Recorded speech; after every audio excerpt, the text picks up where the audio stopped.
Hello and welcome back to another episode of Critical Reactions with your host Bryan. A little bit of I don't know, brain's doing a weird thing today. We're going to wrap up this week as we usually do with an album review, going through an entire album track by track, exploring each song in isolation and it's part of the larger whole. Today we're going to check out an album from Saba. The album is their 2018 Care for Me. I don't know anything about this. I'm just going to dive straight in. We got 41 minutes across 10 tracks, averaging 4 minutes per song, which is pretty close, but we do have a 7.5 minute track towards the end of the album, and so some of these tracks are in the 2 to 3 minute range. We're going to kick it off though with a 5.5 minute track here, Busy SIRENS. Let's dive in, see what Saba is bringing to the table today.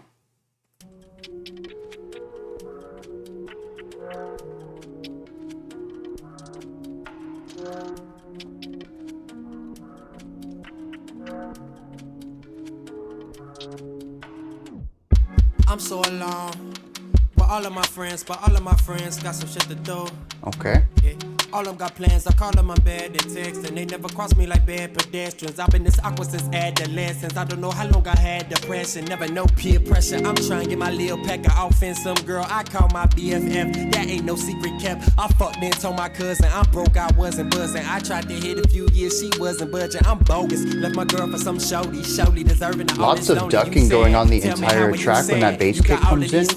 You got all of these fans. I ain't trust nobody new since 2012. I ain't let nobody in. Jesus got killed for our sins. Walter got killed for a coat. I'm trying to cope, but it's a part of me gone. In the pad room, I'm alone. I'm in a busy day. I'll hit you back right away. Interesting production on this vocal, but also the splitting of the vocals. The splitting in pitch as well. I'll hit you back right away. I sing that sky's away. I hope to God you're safe. Interesting temporal element as well. Just me and my girl. She leave me for work, then leave me for school. She finally home, I leave her for two. FaceTime me new to the year. All of this new to me, yeah. All of the infidelity when I was 17. Been catching up, but still feel like she catch me cheating. Niggas asking me how tour was, knowing I've been home like 2 months. And I seen your ass like 2 times. Say the small talk like 2 dime, no time, social interaction. Had female friends I found attractive. I tried to fuck, but I am no savage. Now we don't speak, we just walk past. If my past could talk, they probably reply to the missed calls. The layering on that, creating a type of intensity, but also beauty in the harmony. Used to play basketball with, doing shit that I can't endorse now with the Lord. Now when it pours down, was the long dance still alone now? Busy day. I'll hit you back right away. I sing that skies were gray. I hope to God you're safe. I'm having a busy day. I'll hit you back right away. I sing that skies were gray. I hope to God you're safe. I'm barely here. How I ain't present. Yeah, I drift for a second. Forgot to reply to your message. But all these years, I've been the same in your presence. Counting the seconds before I reply to your message. My biggest fear is that I have to say, that I have to sing about another time. Not like this, not like this, not like this. So I keep down on our moments. Hopefully prolong in this. I don't need nobody new to miss. Not like this. I want you to know.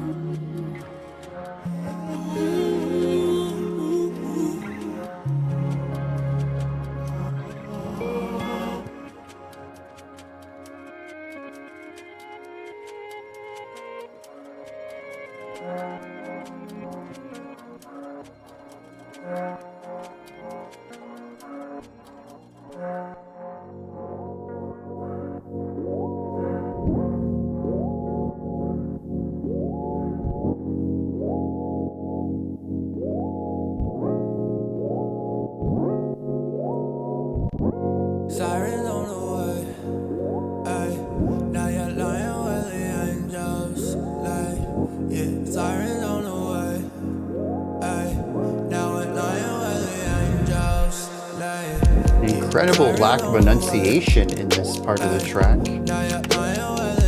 I wonder what that's supposed to represent.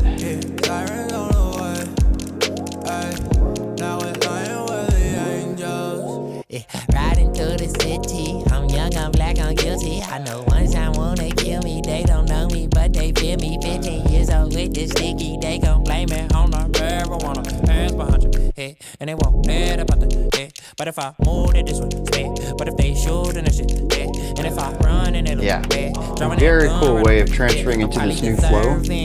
Cause I know they serving, pretend, but they think I'm serving. Or they think my cell phone's a weapon. Heard that the robber wore a black mask, I fit the description. AKA nigga, what is the difference? It's in the name, but we so divided, I'm from the vision.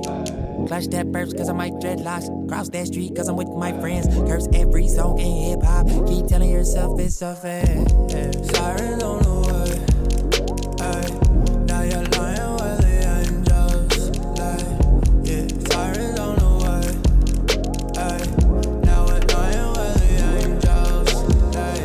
Yeah, sirens on the way,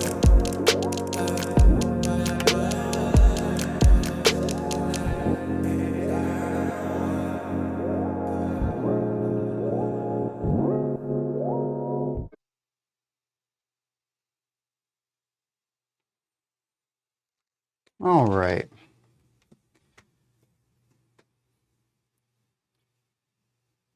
An interesting start to an album, I think. I didn't pick up a lot of the lyrics. Some of it was just too quick for me to grab. But it does seem to be rather negative. I picked up parts of the first verse were about having too much to do, going out on tour and losing friends, just losing connections because you're too busy, as the title suggests, to keep up with elements like that. And the second half of the track seemed to be a commentary on being black in America and the experience, the negative elements that go into that, and the negative connotations that are a part of that. And so what I find really interesting is that these are two kind of heavy topics. And the music is not heavy. In fact, it's the exact opposite here. There is a lightness, a levity actually through a lot of this. When you listen to the beat in the back, the bass kick that starts this track off is massive, so large in fact that the rest of the track entirely ducks around it. It is crazy. It's not even just one instrument that ends up having its volume reduced to make way for the bass. It is everything across the board except the vocals. It's as if the entire world gets compressed down on these heartbeats. Honestly, the bass kick, while it does keep a general pulse, isn't like a 4 on the floor or anything like that. It's kind of syncopated, kind of like a heartbeat. I don't think it is done in a way that is specifically designed to evoke a heartbeat. We've certainly had music on this channel where the lyrics are about, you know, being exhausted or something tense, something that makes your heartbeat rise, and then the bass kick's like da-dun, da-dun, da-dun. And like, there's a clear connection here. I don't think that's happening here, but there is that syncopation. Not necessarily exactly like a heartbeat is typically shown on a bass kick, but something kind of close enough that it's a suggestion, an illusion, if nothing else.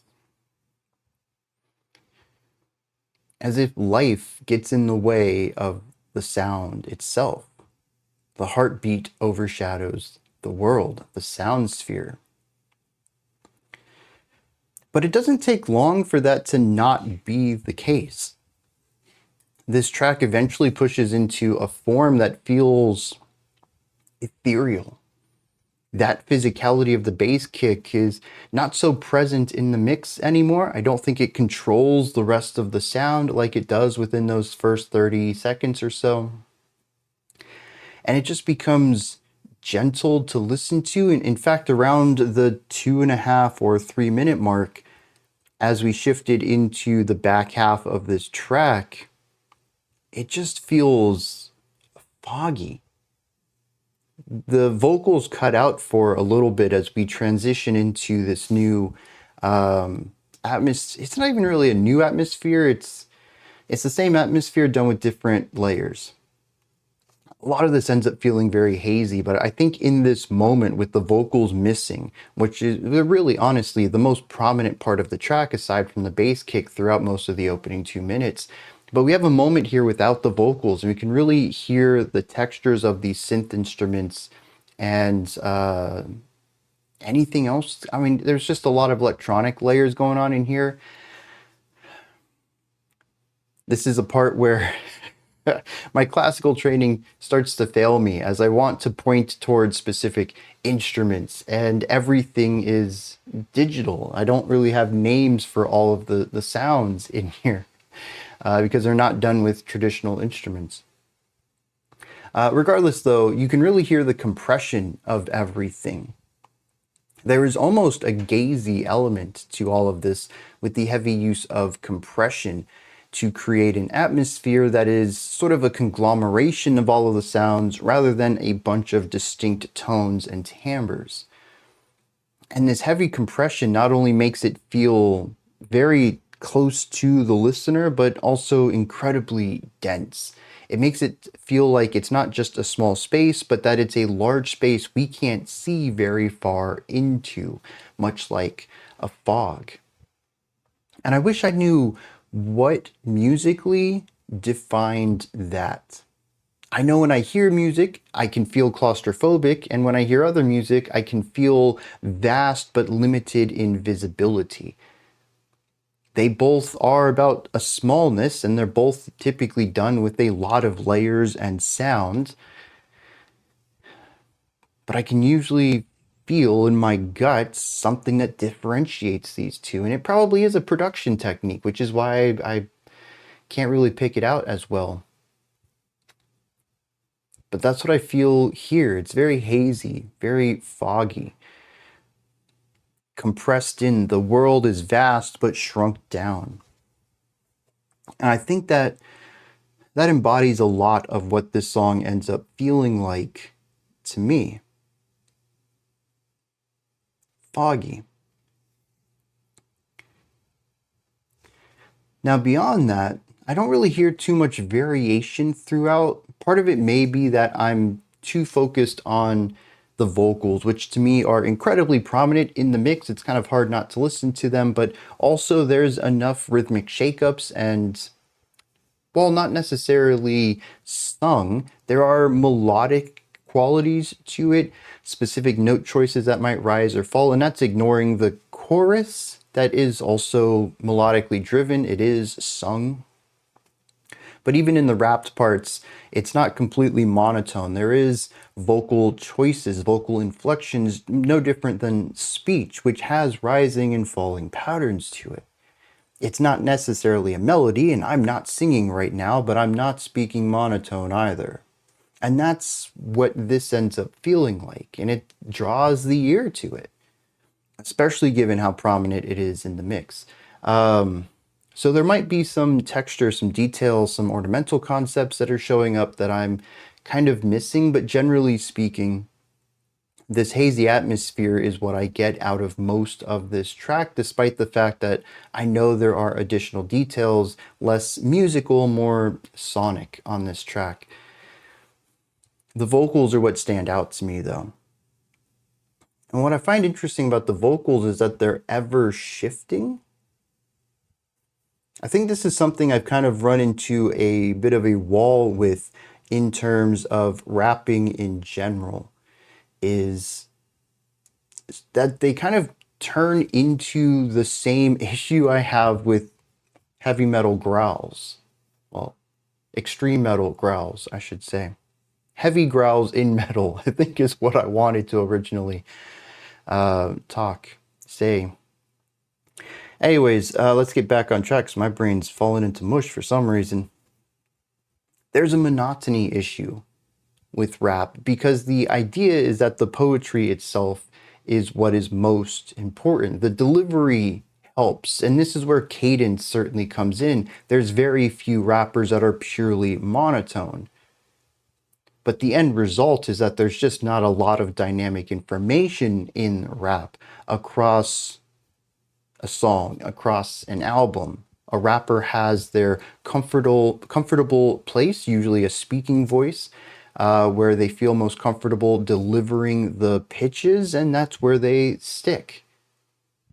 There's not a lot of timbral changes to the voice either. I found that to be really interesting here. We did have the rap versus the singing for the verse and the chorus, but also the second the second verse seemed to be a little higher in pitch.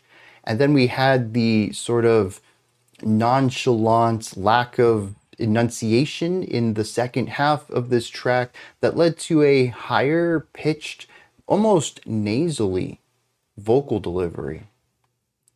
Now, I do see that this track features the mind. It's possible that one of these sections is a different rapper than the others. When I get into the lyrics, I'll see who did what, but given that there's 4 at least vocal ideas on here, and as far as I see only 2 rappers, there's somebody who's doing more than just one style of rap here. And I find that to be interesting. It creates sonic diversity across the track and kind of gives it a storytelling element. Comically, this is also something I want more of in concept albums, is just people putting voices on when they sing different parts so that I can get different information, sonically tell things apart. I don't think this is a concept album. It might be, I don't know. But it's interesting that I'm getting it here and not in other places where I think it really makes a lot more sense. But I do enjoy the contrast that's coming through here, and it gives each of these sections on this track a different flavor beyond a beat or beyond an atmosphere or texture. We get this. Now, the rhythmic elements in this are fairly straightforward. There's no polymeter, polyrhythm, complex ideas. There's no drum work in here that's melodic or feels like someone has 10 arms. Melodically, there really isn't a lot of melody. This is very much a texture, atmosphere-based track. We did have one really cool transition at the end of the track where we used space.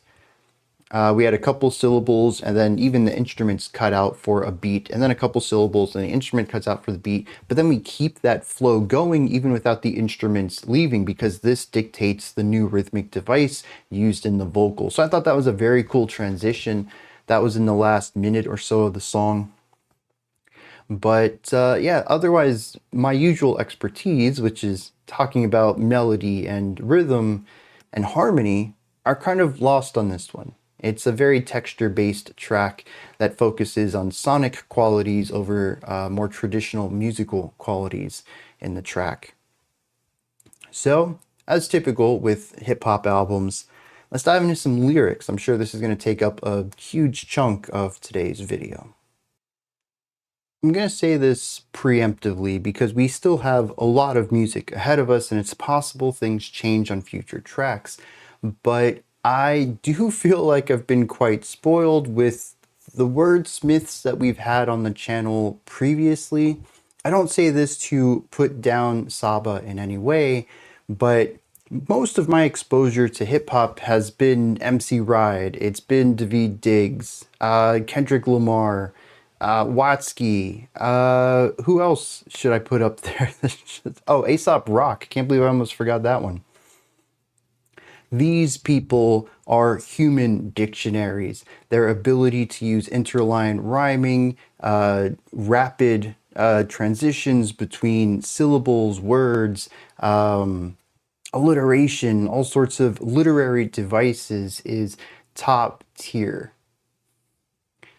Saba is not top tier, but it's not terrible either. It's just not a 10 out of 10 masterclass in poetic writing. And I haven't really had too much of this on the channel. Again, most of my exposure to rapping has been just the best of the best. And it has set a really high bar for me. And it also helps that I'm a huge fan of technical lyrical writing too, so that really works for me.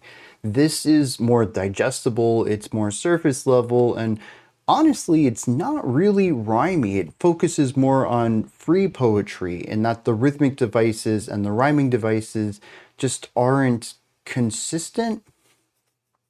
It's freer, which is cool within itself, but just not something I personally think I enjoy. But again, we have 9 more tracks ahead of us. It's possible that this was just done on this track, maybe for a thematic reason, and I'll begin to understand Saba's lyrical style as we get further into this album. But I did find myself reading this and kind of being a little let down, which just isn't fair to Saba, because honestly, there's only so many people that can be the best of the best. There's a massively amount of more people who aren't in that category. And again, like I said, this isn't terrible. It just isn't the greatest. This is in 2 parts. I guess this is 2 songs. We have Busy and then Sirens. And while they do have atmospheric similarities, they do have different choruses, they have different melodies, they have different cadences. They're 2 kind of different tracks that are combined through atmosphere more so than anything else. Even themes don't seem to be crossing over between these 2. Busy is partly about being busy. Says, I'm alone, but I have all these friends, but my friends have stuff to do. They got all these plans. And eventually he says, I've gone on tour, so, things just aren't lining up. He even talks about having a partner, and the partner goes to work, and then they have other things they need to do. And when they come home, he's got to leave to do his stuff, and just like schedules aren't lining up. So even though he has all these people in his life, he still feels lonely because everyone's busy. That's the general vibe here, but it is a general vibe. It does go into other things that are kind of not about that at all. In fact, there's a lot of lines in here about trying to have sex with people and trying to have an active sexual life too. This one doesn't seem to be so much about being busy as much as a lack of chemistry, maybe. Talks about not having strong physical chemistry with someone and ending up leaving them, even though he seems to really love them, have strong feelings for them, to get with someone who just seems to be there for the physical relationship and nothing else. This is mostly described in how he labels them, as one was my girl and the other one is some shorty. So we got a little bit of a difference in the way that he refers to them there. He says this, his friends ask why he's sad, and how he even could be sad because he's got all these friends and all these fans.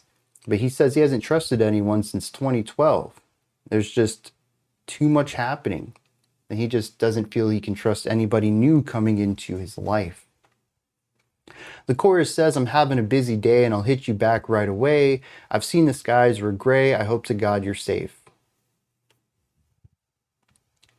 It is bringing a little bit of sadness into this. I think a lot of that is from loneliness and trying to cope with that, but maybe even social issues too.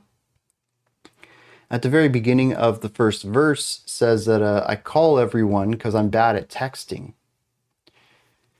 He says, I've been this awkward ever since adolescence, and I don't know how long I've had this depression, but I've never had peer pressure. So he's never really had people around him. He's never really been that popular kid. He's always been kind of awkward, and it's kind of continuing on into his adulthood as well.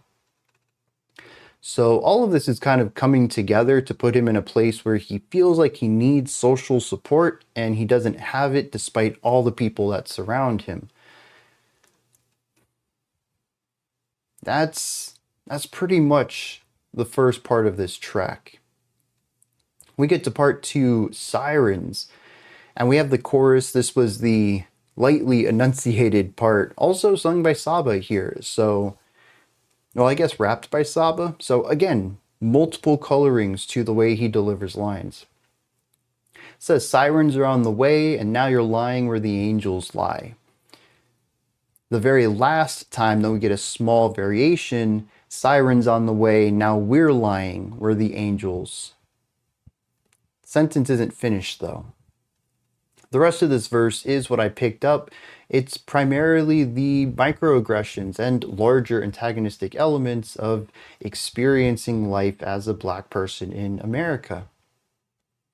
Talks about how people tend to view him as aggressive or an enemy or someone to avoid all the time. Talks about how his skin color makes him more of a threat to police, how police tend to treat people who look like him worse, more aggressively. And that's pretty much all that's going on in here. A lot of lines to say the same thing. So it brings new meaning to the finale. Apparently this album, based on some of these annotations, is dedicated to his cousin, who was stabbed by someone. As he states, it was put in here. Where was that line? Yeah, he says Walter got killed for a coat. Walter was his cousin, John Walt. So it appears that the idea of the sirens here is both the ambulance, now you're lying where the angels lie, but also as we transition into life as a black man, we have the now we're lying where the angels, and then we start talking about cops, and it seems that the sirens is both referring to the ambulance, the life-saving, the positive sirens, and the negative sirens being the police, and the ways that they've used brutality against people who look like Saba. Now, looking at these two tracks, what's the thematic overlap here? I guess it is a feeling of social distance. The close society that you have, your social circles, the people who surround you feel distant, but also your larger society, the city you live within, maybe even the country you live within, you feel very distanced from that as well. And it creates something that feels incredibly lonely. You can't find small connections. You can't find larger connections. Who are you in this place if you can't connect with anyone? Maybe that's where the haziness comes in. It leans into the loneliness, into the depression that's talked about throughout the first half of this track, and it creates a sound sphere, an atmosphere of haze, of feeling trapped here, not having a way to reach out. I've mentioned this line before, but the world ends with you is a title of a video game from late 2000s maybe. And the purpose of this sentence, as it's stated in the game towards the end of the story, is that your horizon is only as far as you can see. If you want to extend that, you need to make connections with people. The only way to expand your world is to connect with people. And this haze, bringing the visibility down because he can't connect with people, is beautiful. I really love that combination there. I think this is a cool opening track. I'm not entirely sold on this yet. And I think the fact that we got through the lyrical section rather quickly and that I don't have a lot of places in here to sort of highlight some of the technical elements is a big reason why. When it comes to hip hop, it's pretty much one thing. It either has to do something really interesting musically, like the classical music that Watsky sometimes puts behind his work, where I can latch on to the composition and the rapped parts can be secondary, ornamental, even turning into a percussive instrument alongside that. Or it has to be linguistically technical for me to latch on to that. Unfortunately, I found most of this to simply just repeat what it already had said, and not really for emphasis, but to fill space. I don't want to say that a majority of this ends up feeling like filler, but there is plenty of space in here where it's just not really adding on to what he's trying to say. He's just reiterating it. and it's not done in an interesting way to my ears personally. And so for a first track, I think this is fine, like a solid 7 or 8 out of 10. But there's not much here that I think is going to get me to come back. What I do appreciate though is the themes. Maybe the vehicle for delivering these ideas could be a little better for my tastes, but I do like that these topics are being spoken about and kind of creating this connection too. So I think that's kind of neat. We're going to dive into this next one here called Broken Girls. Let's see what's going on here. Oh, and these two tracks went into each other too.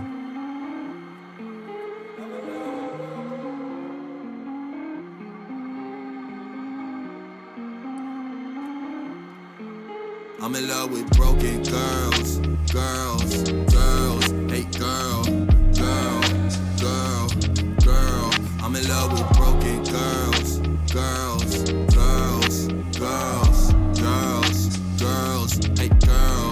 Really I'm broke myself, and I think she might help.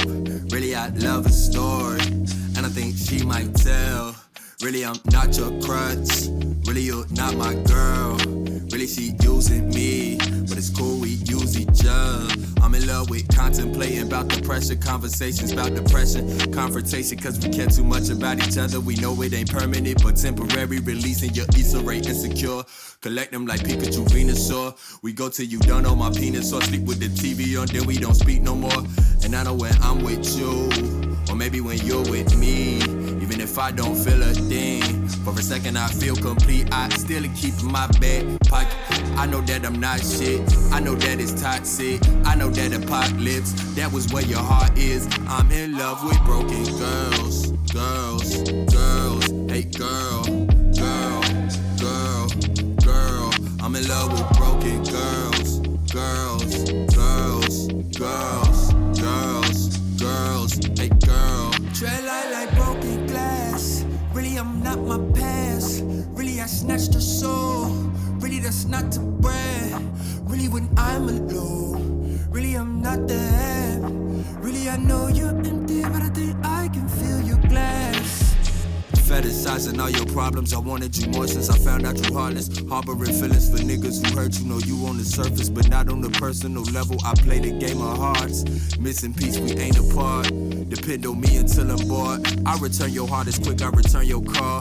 Tables turn quicker, cause after a weekend I miss ya. I don't want you, but I'm conflicted. I know that back and forth, yo shit over with, but you gon' take me back, I'm gon' convince you. Pain ain't never looked so tempting, lonely never looked so distant. We just gon' ignore the tension, you know we both not shit. I know that shit toxic. I'm in love with broken girls, girls, hey girl, girl, girl, girl. I'm in love with broken girls, girls, girls, girls, girls, girls, hey girl. This whole time been obsessed, being sad. She was mine, who could stay, made me forget he'll speak. So the beat is occasionally broken. The pitch is warbly, microtonal almost, microtonal. And here the voice is broken into two sides. I can see the vision on this.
This is a cool section.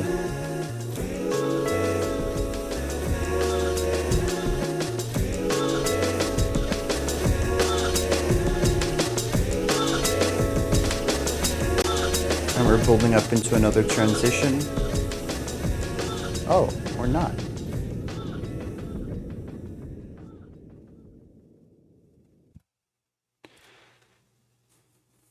All right, this is going to be a short analysis segment because this track musically didn't really do a lot, but there are some things I want to touch on. First of all, this entire broken idea, based on what I heard in the lyrics, I'm sure I missed a lot, but what I did pick up is him and relationships, and that the people he gets in relationships with aren't always the best, but he also isn't great either. He understands that these relationships are failing because of two people not being ready for relationships. That's the whole idea of being a broken person is, you got to get yourself in order before you can incorporate someone else into your life. Otherwise, you're building a relationship on rocky foundation as it is.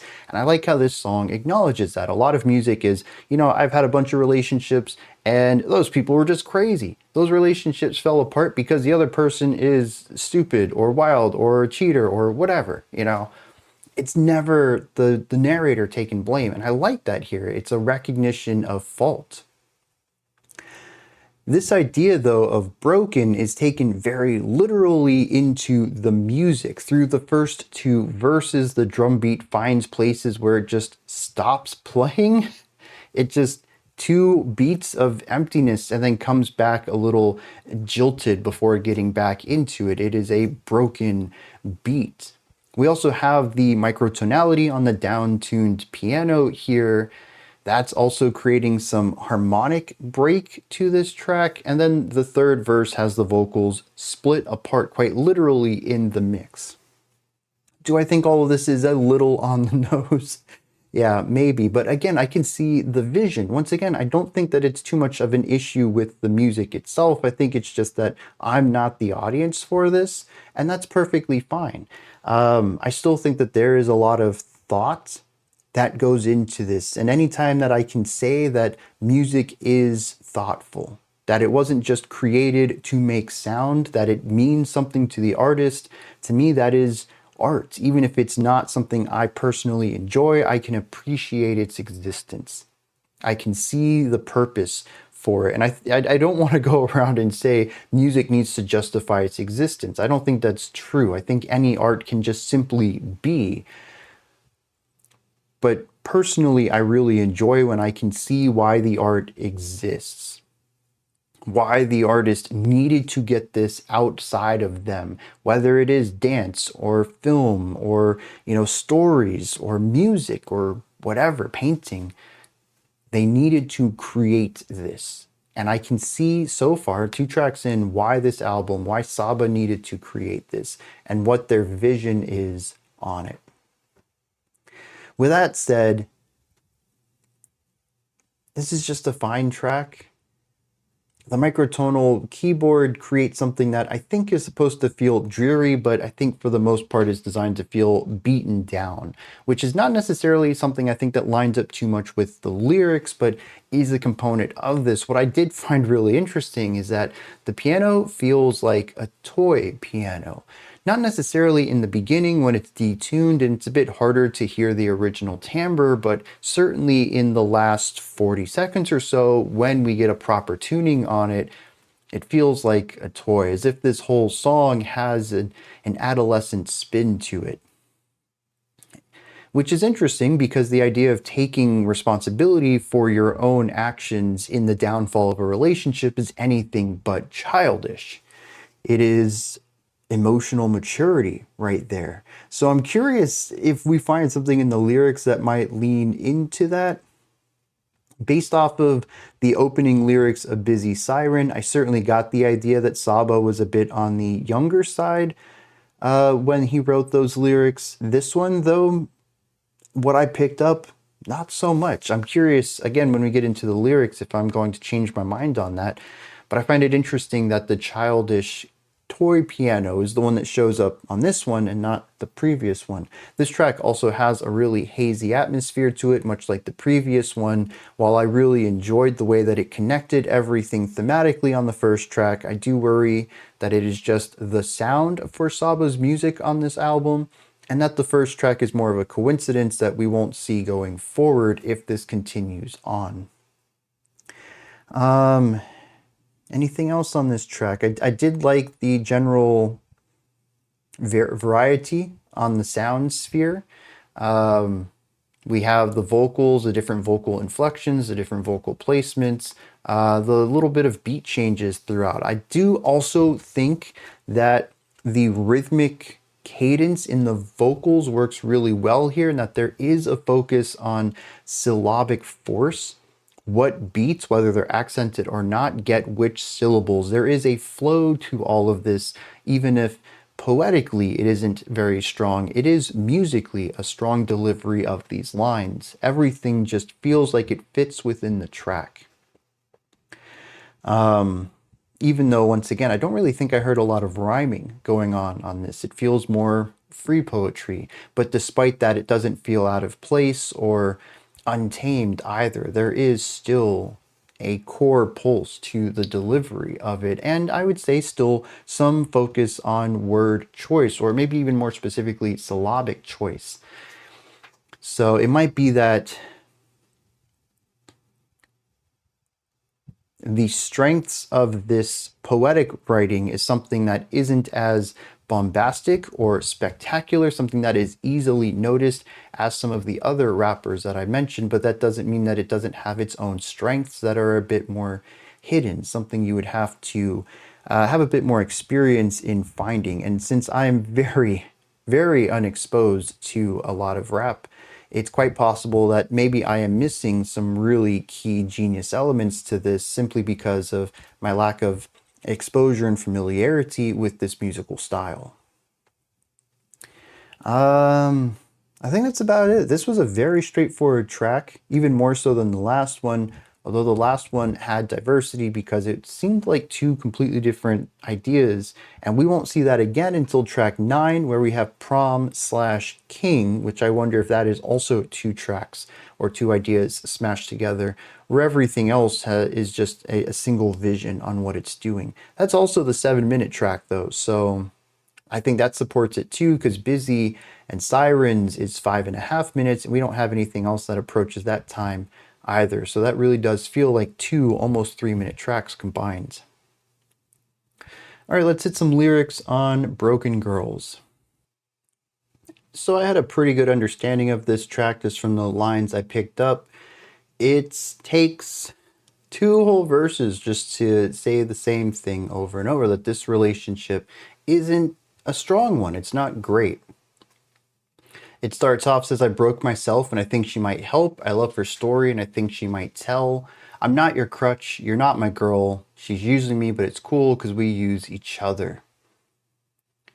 Says, I'm in love with contemplating about the pressure, conversations about depression, the confrontation because we care too much about each other. We know it ain't permanent. It's only temporary. So he says that both parties understand that this relationship is not going to be the last one they're ever in, that it's going to eventually fall apart, but that they're using each other to get through whatever their problems are. For him, it's because he feels that he's, lonely, as expressed on the track Busy. He just needs someone in his life, and, well, this is comfortable. It's kind of safe. It's not great. Even says that there's lots of confrontations within it, but it works. Says that the other person is insecure, that they don't even really talk too much anymore. It's mostly a physical relationship at a point, that they even sleep with the TV on so that they don't have to talk to each other, just filling that dead air around them. He says, though, that, and I think this is a neat, because this is a pretty cool section as far as rhyming goes. In an album where rhymes are fairly inconsistent, it's cool to see them when they do pop up. It says, I'll still keep it in my back pocket. I don't know what it is. It could be referring to maybe a photo or something, might even be the love itself, something to just always keep on you. But he says, I'll keep it in my back pocket, and I know that I'm not shit. I know that it's toxic. I know that apocalypse, that's where your heart is. There's a lot of really soft rhymes here, as we have pocket, shit, toxic, apocalypse. It is kind of cool how you can change the words to fit the rhyme, even though the way I said them the first time doesn't really deliver that across. But I like this idea too, because there's a bit of humility in here, or maybe based off of the depression from earlier, a lack of self-image. Understanding that he knows this is toxic, but it helps. Verse 2, once again, talks about how nothing works here. He says, this relationship is back and forth like a yo-yo. You're going to take me back, and if you don't, then I'll convince you. It's, I don't know. To me, it just retreads a lot of the same ground, and it gives us 30 whole lines about how this relationship doesn't work. Here's where I think I fall off on this track. The chorus isn't great. That is, I was not a big fan of that chorus. But then we get to the bridge. And he talks about how this relationship is like a quick escape. It helps him forget about his life, and that's all fine. But that he realizes, once they broke up and got back together, that she wasn't mine, he wasn't hers, and this wasn't love. And then in a throwaway 4 lines, I'm not hurt anymore. I found a girl, and she's mine, and she makes me whole. She heals me, and it's mutual, and we're still in love.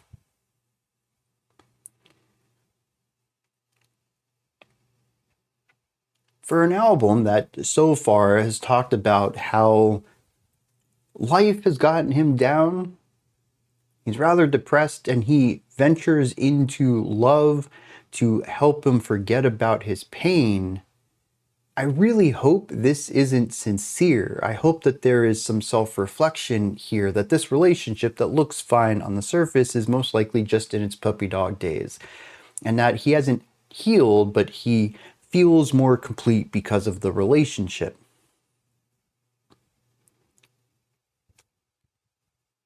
Because the idea of she makes me feel whole and she heals me and it's mutual kind of goes against this entire track.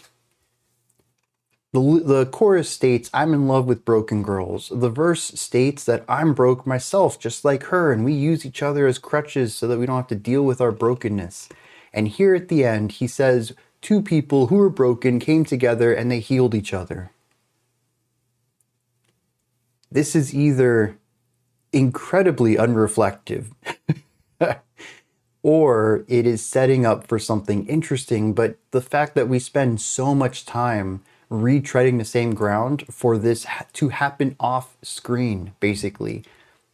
Him saying that he took time and he's not hurting anymore as a single line in a rap album. I mean, this is an album where we are easily going to reach multiple hundreds of lines of lyrics.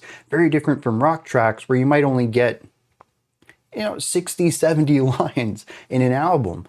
Rap is all about delivering as much wording as possible. Even when you start getting into speed rap of trying to put as many syllables as possible within a small amount of time. I mean, when I look at the lyrics just for this track alone, this is like 3 or 4 metal tracks worth of lyrics. And yet, we had something basically happen off screen. I took time and healed up. We've had 2 albums about him not being healed. And instead of going on that journey with him, it's just a single throwaway line that seems to not understand the purpose of this track. I'm a little miffed by that. I suppose we'll see where this goes, but that... no, that didn't work for me. This next track is one of the shortest on here, called Life. Life is the short one. Okay. Oh, I haven't really talked too much about the bass work on the album, which so far is good.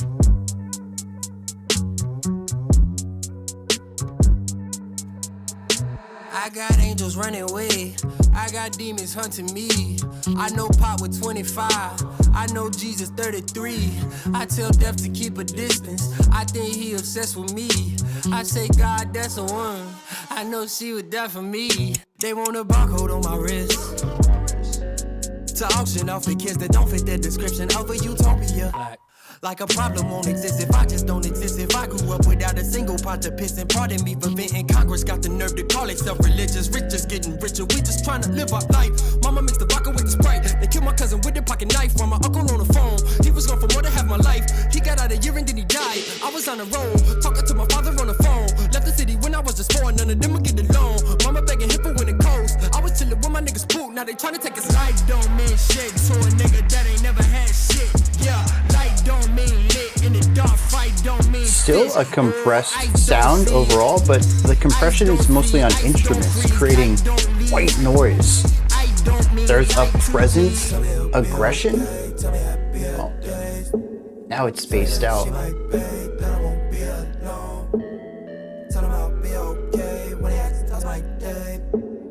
Tell them that we the same. Tell them that we not safe. I got my granddaddy's soul. I'm at war, that's on my mind. I see Walter body cold. Wish I could switch it with mine. I'm not worried about no rap shit. Distractions or waste of times. I still go to social functions even though I'm so anti. No, I'm no Rihanna, the core gonna throw it like Donovan down a bit. I just been modeling my whole career as a park was a studio monitor shaking. I raised the apartment to bond with profit. I made what I made in a lot. Amount of time, the same amount of time you was watching. So stop comparing me to people, know I am not them. A lot of people dreaming till they shit get shot. That's life. My mom mixed it vodka with the Sprite. Killed my cousin with a pocket knife. While my uncle on the phone, he was gone for more than half my life. He got out a year and then he died. Kind of eerie. Talking to my father on the phone. Left the city when I was just 4, none of them would get along. Mama begging him for when it coast. I was chilling with my niggas poop. Now they trying to take his life.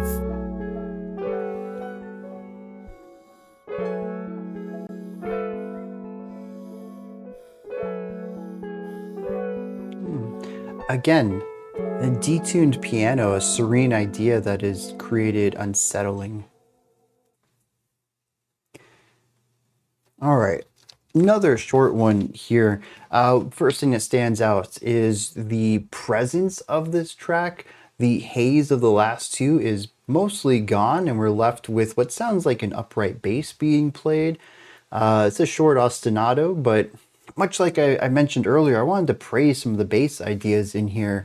Very rarely is it just a pedal tone or just holding out a lower note. Hip hop isn't necessarily a genre that I look towards for melodic composition. And that's not necessarily a jab at the genre, it's just an observation. It'd be like, going to metal and, straightforward metal, not progressive metal or symphonic metal or anything, and wanting, deep melodic interplay. It's just not what the genre is known for. So I don't typically go into a hip hop experience looking for strong melody, but I do like how the bass is consistently giving us melodic ostinatos.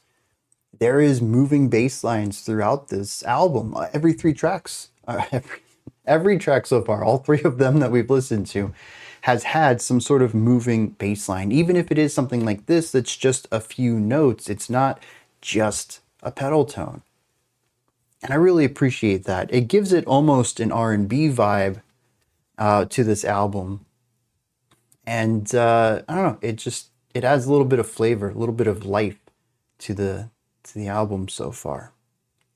And I hope that continues. Also, the instrument choice, again, sounds like an upright bass. That's also something I wouldn't really expect too much of in a hip hop track. More digital, it's quite possible this is coming from a sound library. It might not be an actual recorded upright bass, but I still kind of expect synth pads for low-end bass, more digital electronic sounds in general, or in some cases electric basses, which I found in my very limited exposure to hip hop to be a bit more common.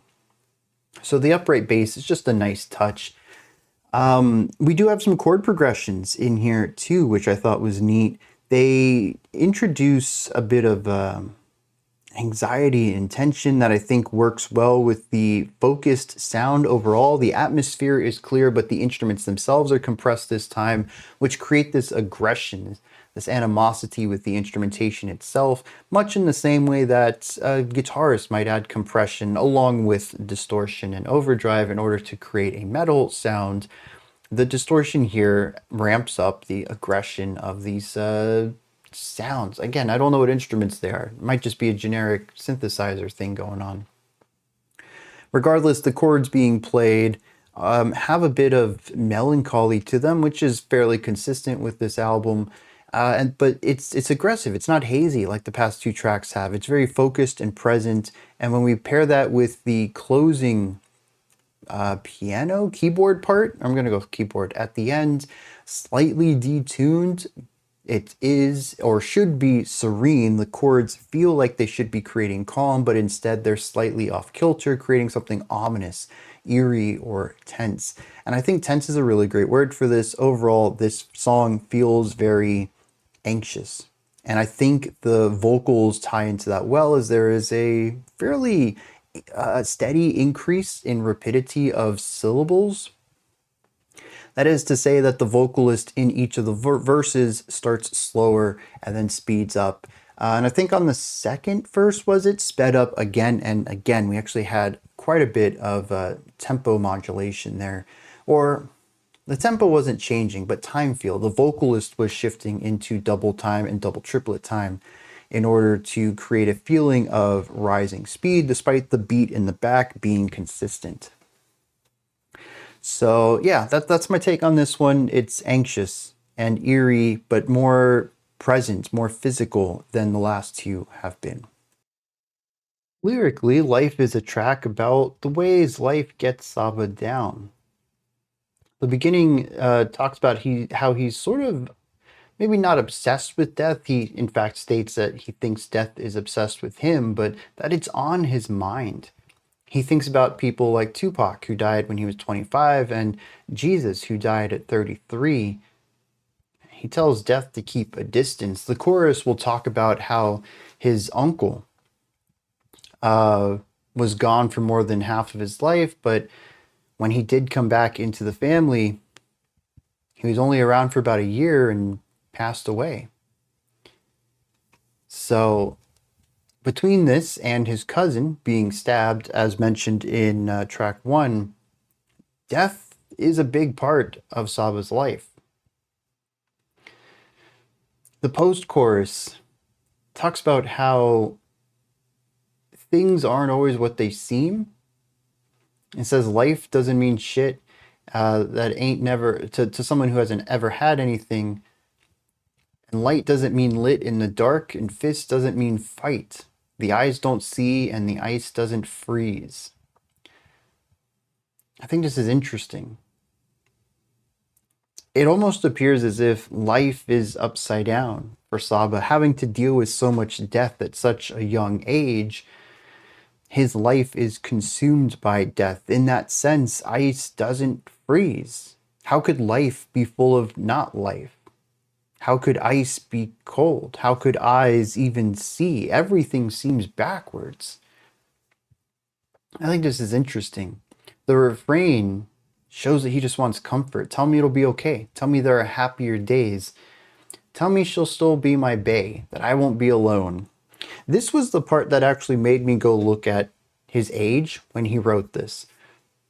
He was 24, he was 25 when it released. But I would say he's about 24 when he was writing some of this stuff. There are lines in here that I think, okay, yeah, dude, phenomenal for someone so young. Then there's lines like this that remind me, yeah, still a kid. There's so much in here about the weight of life.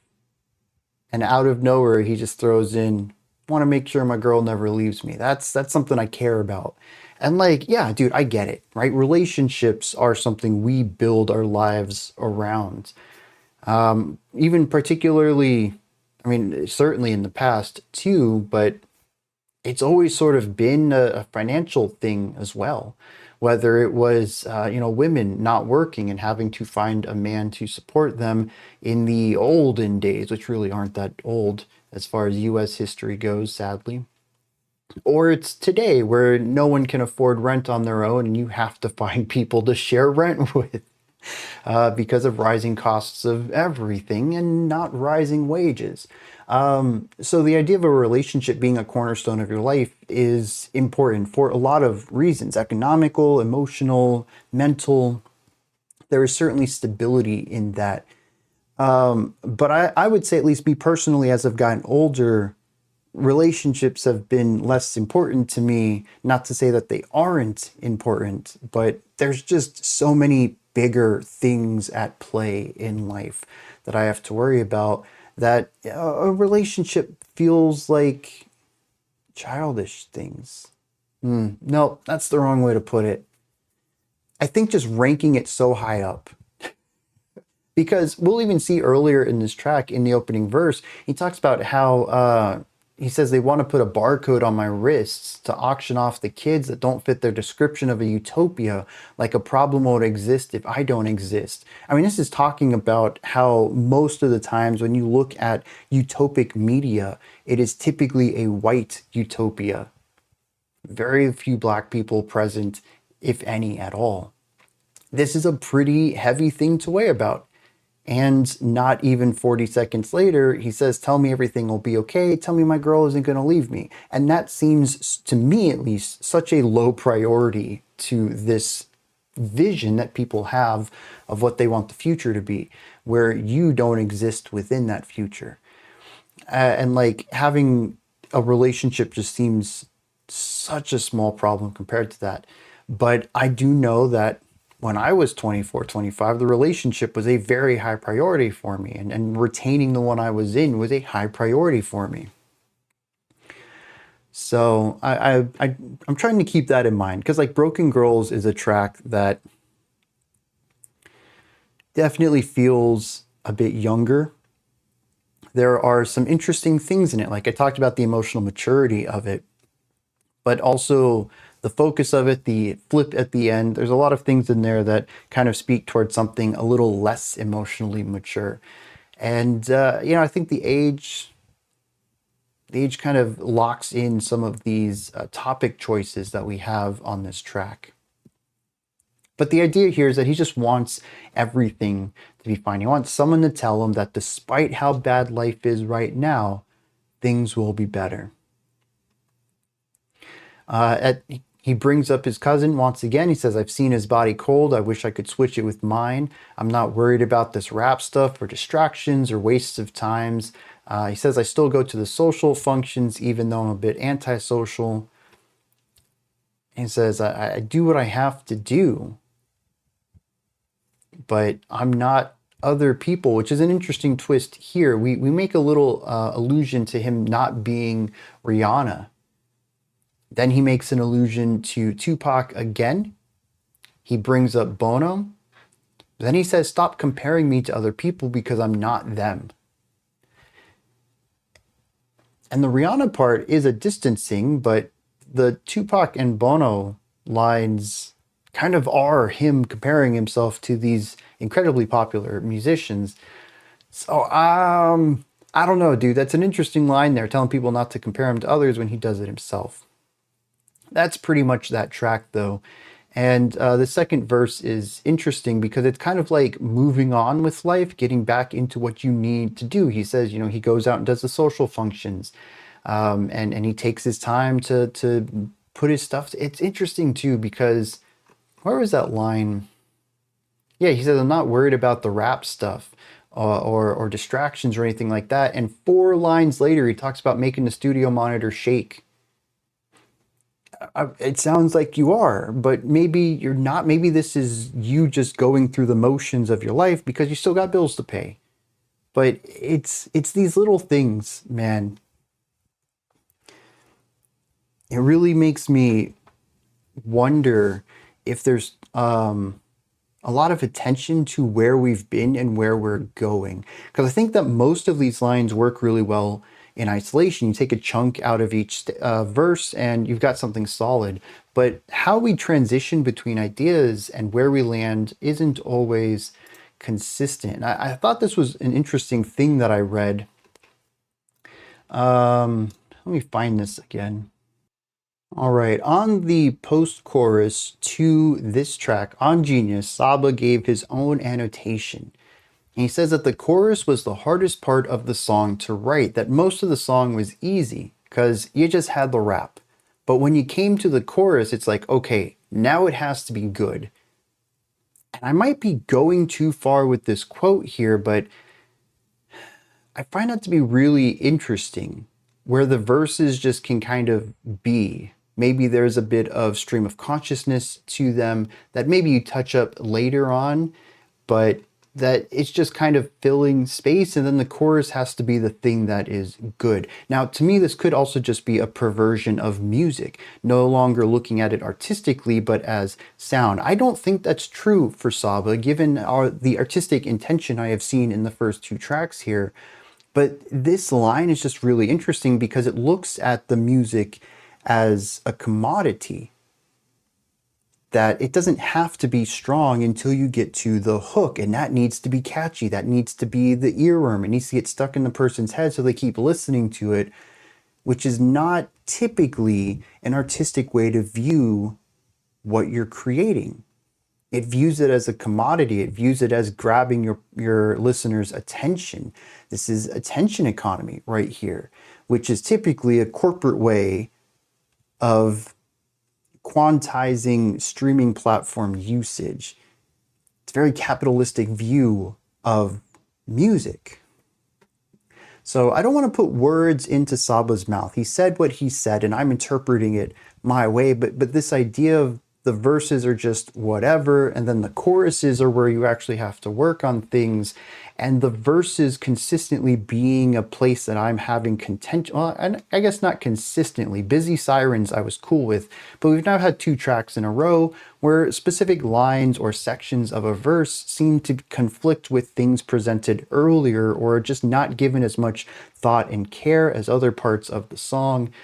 The other side of this, though, is that unlike a pop track or a rock track or a metal track, hip hop has a lot more writing to it, which I would hope has more of the editing process done on it, maybe more eyes put on it. This is definitely a place where, you know, if you're going to write 100 lines per track, you're going to want someone to back it up. Hey, dude, read this through. Let me know if it's good. Because you have more places for error. But it could just be that. Something that would have been edited if it had given another pass through. But as with music, I always say this, eventually you got to have a cutoff point. Nothing's ever going to be perfect. And maybe this was edited many, many times down, and this was just something that slipped through the cracks.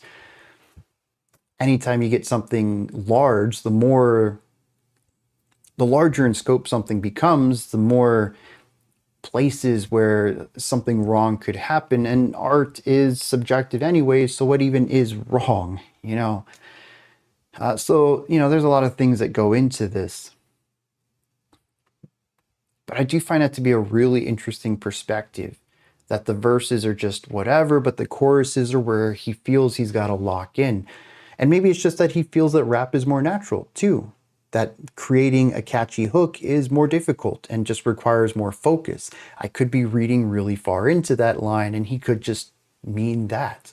It's the part that he feels less confident in. Much like how I don't feel as confident in my production, and I feel like I really have to lock in when I start mixing my music, whereas the writing process feels really easy. Someone might interpret that and say, well, he just doesn't care about the writing. He just wants it to sound great. And so, like I said, I don't want to put words into his mouth, but it is interesting that I'm finding these little things that are kind of disrupting my enjoyment because they're going against the thesis of the track. They're disrupting it in ways that are derailing rather than slightly, you know, taking your attention away, pulling you out for a moment and then sucking you back in. These are fully derailing the train for me. Next up, we have Calligraphy. Let's see what's going on with this one.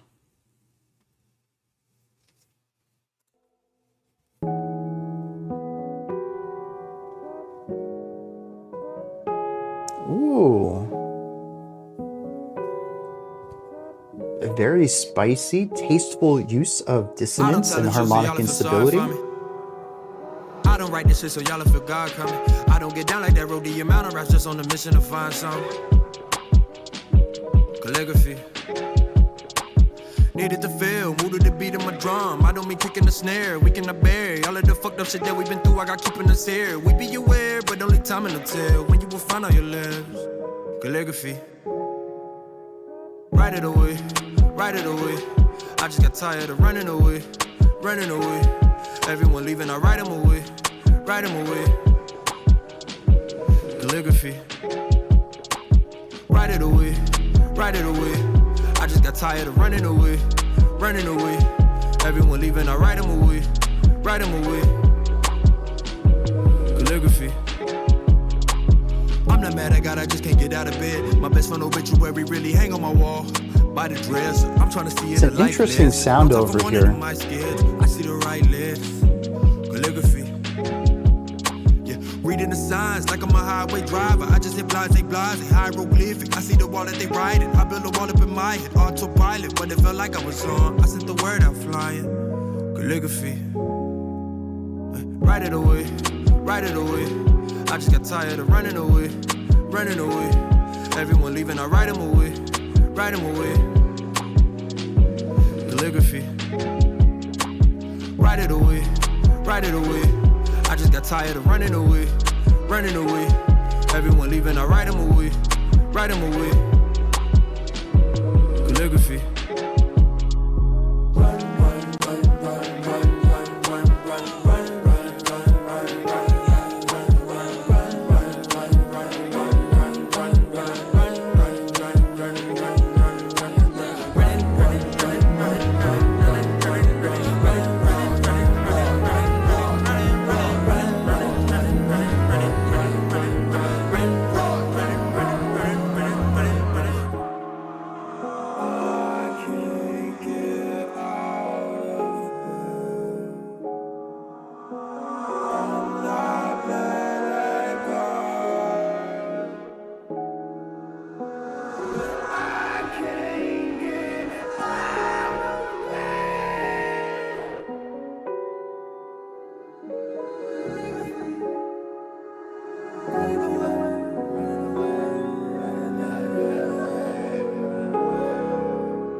Beautiful track.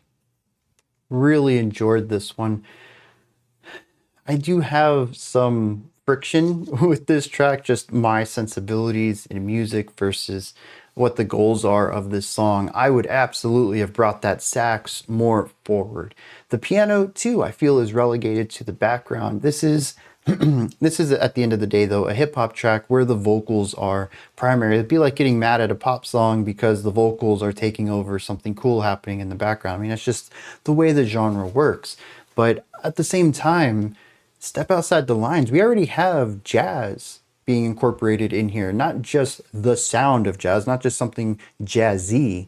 We have a sax solo and we have some jazzy chords in here, some spicy things using dissonance as tasty texture. It isn't overbearing to the point where I would begin to call this noise, but it is a very tasteful use of harmonic instability. This is the cornerstone to a lot of more palatable jazz styles. And it's present here. This shows chord theory for a specific genre nonetheless, but also strong melody writing for the saxophone. Why stop there? Push that boundary further. Really lean into the jazz. I know it's kind of, I don't know, I suppose a faux pas of sorts to have an instrumental in a hip hop track.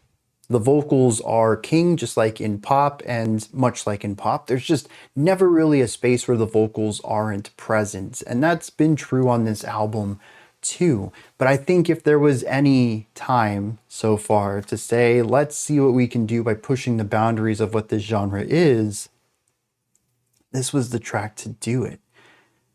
The composition is there. It's just the mix wasn't. There was a conscious decision to not go in that direction. But that one criticism aside, I do enjoy this. I like the chord progression on this. I like the clean piano sound. There's no distortion to it. There's no detuning. There's no, well, is that actually a digital sound? If this is a library, a sample library of the piano, it sounds fine. But again, it's a showcasing of composition, of chord theory, of an understanding of creating jazz music. And I really appreciate that. The drum part is more of a hip hop beat, very light and in the background, a lot of cymbal work. Hi-hat in particular, something small. It's kind of dotted throughout this. We do have this syncopated ba off to the side that hits on the end of 4 and then the end of 2 after that, and then nothing on the end of 4, and then the next end of 4. So there's a lot of space, and then you kind of get 2 back to back. I don't know what that is. It's kind of distant and quiet. I didn't pick it up immediately, but once I heard it, I couldn't unhear it, but it is a small part of the track for sure.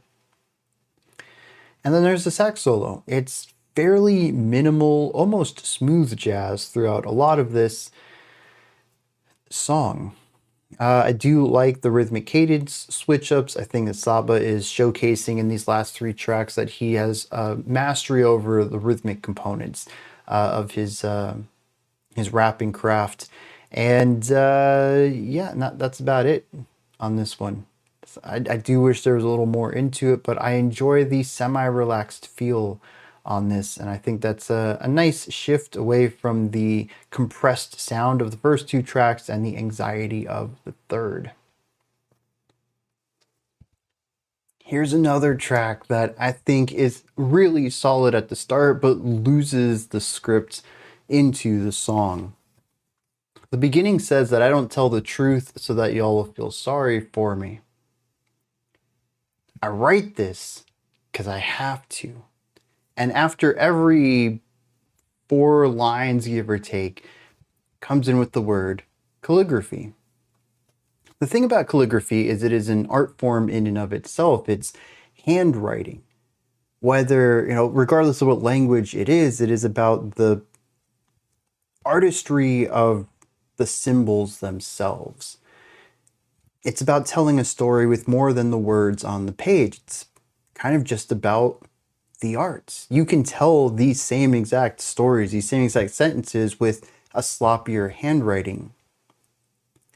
But the artistry of the script tells a story too. He says, I do this because I have to. It is my artistry. It is how I express myself. This album is my calligraphy. At least that's what the first verse says.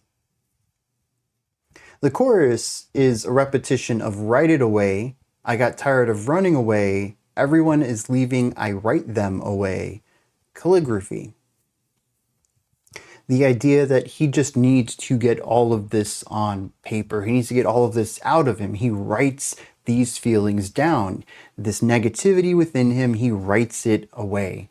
Because he got tired of running from his emotions, of just shoving it down. So he needs to get it out. And he gets it out through his art. We got a pretty solid idea right here. The second verse is about how depression beats him down. He says that he keeps an obituary of his best friend hanging on his wall by the dresser. He tries to see it as a life lesson, that there's no time for mourning. Regardless, he seems to write less. Calligraphy.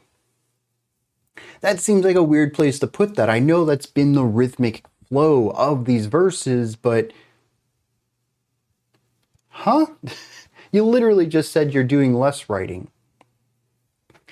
The second part of the second verse says that he feels like he's on autopilot, just building up a wall and not really making any progress. Calligraphy. You've seemed to lost me. You seem to have lost me a little bit here. I understand you've created this rhythmic cadence from the first verse, but it just isn't matching in the second one. Despite the chorus saying that he's done running, the bridge is a repetition of the word run, followed by running. After that, we have the outro. I can't get out of bed, but I'm not mad at God. It's just that I can't get out of bed. Calligraphy. I really think there is a solid idea in here, comparing one's art to the precision and elegance of well-written script. And I think that with the themes he's been exploring, while I haven't really been over the moon about the way that he delivers every single line in his music, the themes in here certainly are artistic, and I think that there is an artistry to it. A really solid start that ends up tripping over itself not even halfway into the track, and completely fumbles by the end.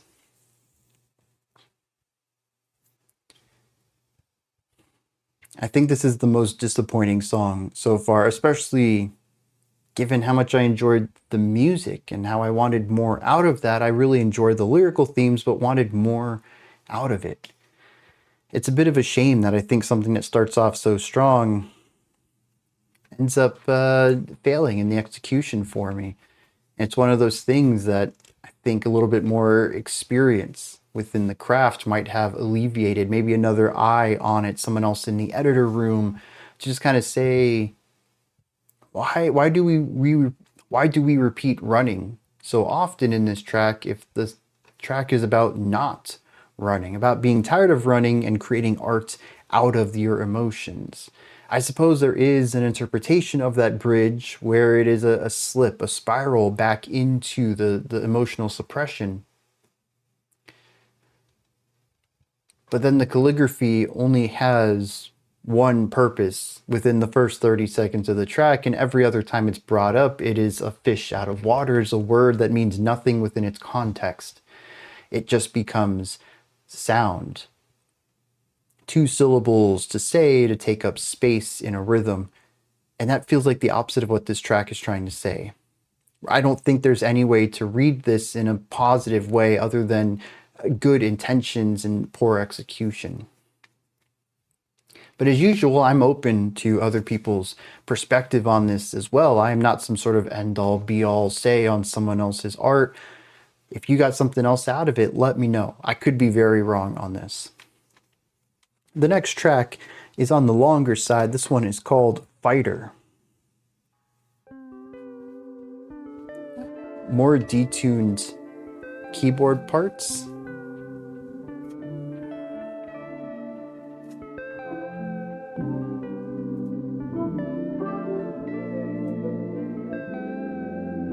It really feels like it's trying to fit together into something larger, and it just ends up as a bunch of disparate ideas. Immense low ends on this.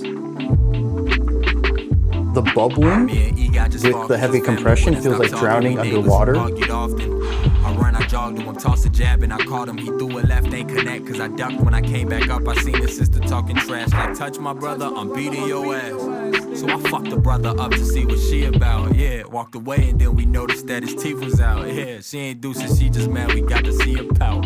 So me and Sel, we just fought, I was walking and then he jogged me. I dropped to the floor while calling for help in front of my grandmother's house. The next hit he punched me in my mouth, I can't believe I'm on the ground cause I tried to hit him, I gamble. I'm ugly crying in public, I'm like when I get you back you gon' wish that you never touch me. Somehow I never could touch him, our brothers broke the shit up and I walked the rest of the day with my head down. Funny how getting your ass beat a spray around. Yeah. I don't wanna fight no more, cause I'm not fine. I want no more. I don't wanna fight no more. Interesting to hear the heavy pitch correction on the male vocals. against the lightly touched So me and female Geek, we scrap vocals. again. Jacob jumped in, I'm handicapped, man. He watched from across the street, then he I ran don't up think and I hopped on enjoy me. it, but Crayon it's one, they're certainly teaming up, but a me, I different never kind think of to run. They circling texture around, got me stacking. surrounded like police or something. So it's bad enough they already jumping me. Then I see Sale coming, I'm praying please don't fuck with me. It's not fair and I think he agrees. So instead of fighting with them, he came and teamed up with me. Me and Grandpa ain't talked since I stopped attending the college. He called me, said I'm a scholar, I should be getting my doctorate or shit at least in the army. Instead you chose to hip hop. I know how this is gonna end cause I went through this with your father. Me and my girl just fought cause I talked before she could talk. She was telling a story, I cut her off with some shit not about the same topic. So she just stopped in the middle before the plot hit the rest of the car ride silent like you always do this, like you don't value my thoughts. Either that or you too damn stupid to realize that if you don't hear me out then I'ma feel muted. You say that you care, well show it. I'm not asking a lot. I know you think you listening but you just waiting to talk. My fault. But I don't wanna fight no more, cause I'm not a fight. I want no more. This chorus is not clicking for me.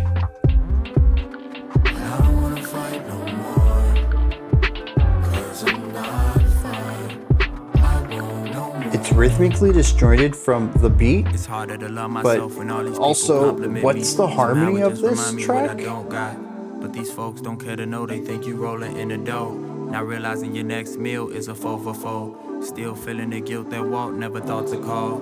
Fighting myself to get out of bed. I'm fighting myself to get out of bed. Fighting myself.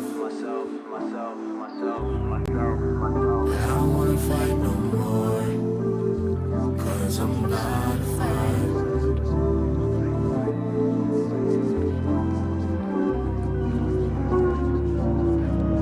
Even further detuning.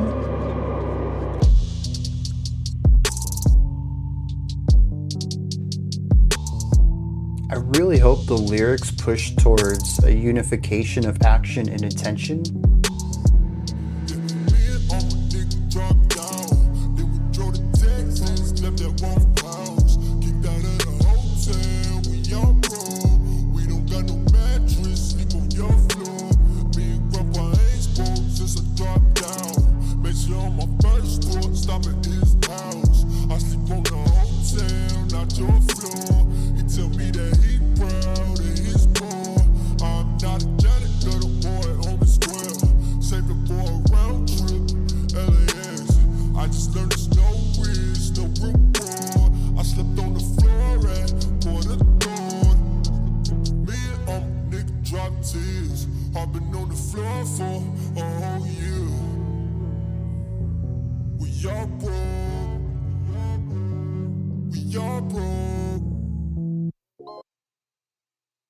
That is abrupt.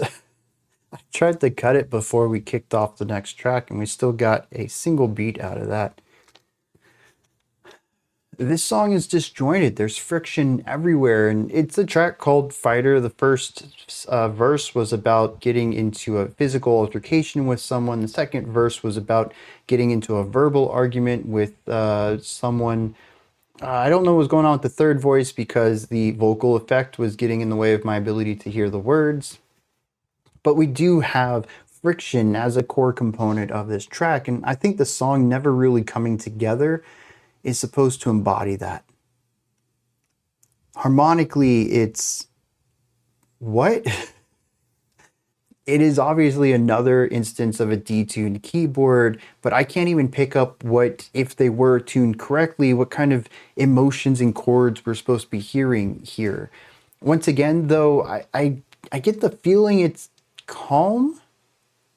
It is a twisted type of chill, where if they weren't detuned, I think once again we're looking at another track that has a sort of calm or centering to it, but it is distorted, it is perverted, it is altered in a way to provide the opposite feeling. I haven't been kind to this decision on the album so far. I think here, though, is a place where it actually ends up working kind of well, being that friction is a big part of this track. These people could be existing in harmony and they're choosing not to. We are taking something peaceful and distorting it. But there's also the fact that none of the layers really click into place. I feel like up until this point, every track has had beats, atmospheres, and textures and chord progressions that all link together into a cohesive whole, whether it's sort of the gazy vibe of the first two tracks where all the instruments form into a wall of texture, or something a bit more nuanced like track 3 and 4, where we see a bunch of different disparate layers all coming together to create a joint feeling overall, where there's a connection rhythmically and harmonically between them. That's just not true here. I really thought that we were going to hear more changes, maybe a very rapid and immediate shift from the intro's disparate writing into something a bit more cohesive on that first verse. As soon as the vocals came in, I was sure it was going to click into place, maybe a type of coming into focus, blurry vision that just snaps in, where your double vision syncs up and now you're seeing things as they are. But we didn't get that moment of clarity in the first verse, and as we went through it, it continued on through the chorus, through the next verse, through the chorus again. It just wasn't interested in creating anything harmonious between the various layers presented. So harmonically, rhythmically, structurally we have a verse chorus idea, but rhythmically and melodically and harmonically, this track just doesn't work. It's a bunch of disparate ideas existing simultaneously. They're forced to be here, but by no means are they cooperating in the music. It really feels like it is one decision shy of completely falling apart. And I think when the chorus kicks in, you can really feel this, because the chorus melody doesn't really match anything else. The chorus rhythm doesn't really lock into what the drums are doing. Harmonically, the dyad we get from the chorus doesn't really fit well with what the piano or the keyboard is doing. It's another disparate idea existing simultaneously. Another element of friction. To bounce off of this, we also have the separation between the vocals in pitch, but also in naturality. A natural feeling to it, where the male vocals are formant shifted down as well as pitch corrected heavily, while the feminine vocals seem a bit more natural. I'm sure there is still some pitch correction to it. I'm sure there's EQing and production things to make it sound musical and less raw, but the idea at the end of it is that it has more of a naturalistic sound to it. It doesn't feel as distorted or changed as the male vocals do. And so that creates a massive separation there as well. We have the pitch separation, but we also have the textural separation. It's interesting to hear just how much of this track is in opposition with itself, which I think is there to highlight this schism between our narrator and the people around them. Ultimately, I think thematically it works, but there really wasn't any part of this track that I enjoyed listening to, so it's one of those things that I appreciate more so than enjoyed. I think that's going to wrap it up on that. I hate to sound like a broken record. I think this track is really solid, but fumbles at the finish line. The first stanza is about this dude named Eerie who was neighbors with Saba, and in this story they were arguing and then they got into a fight.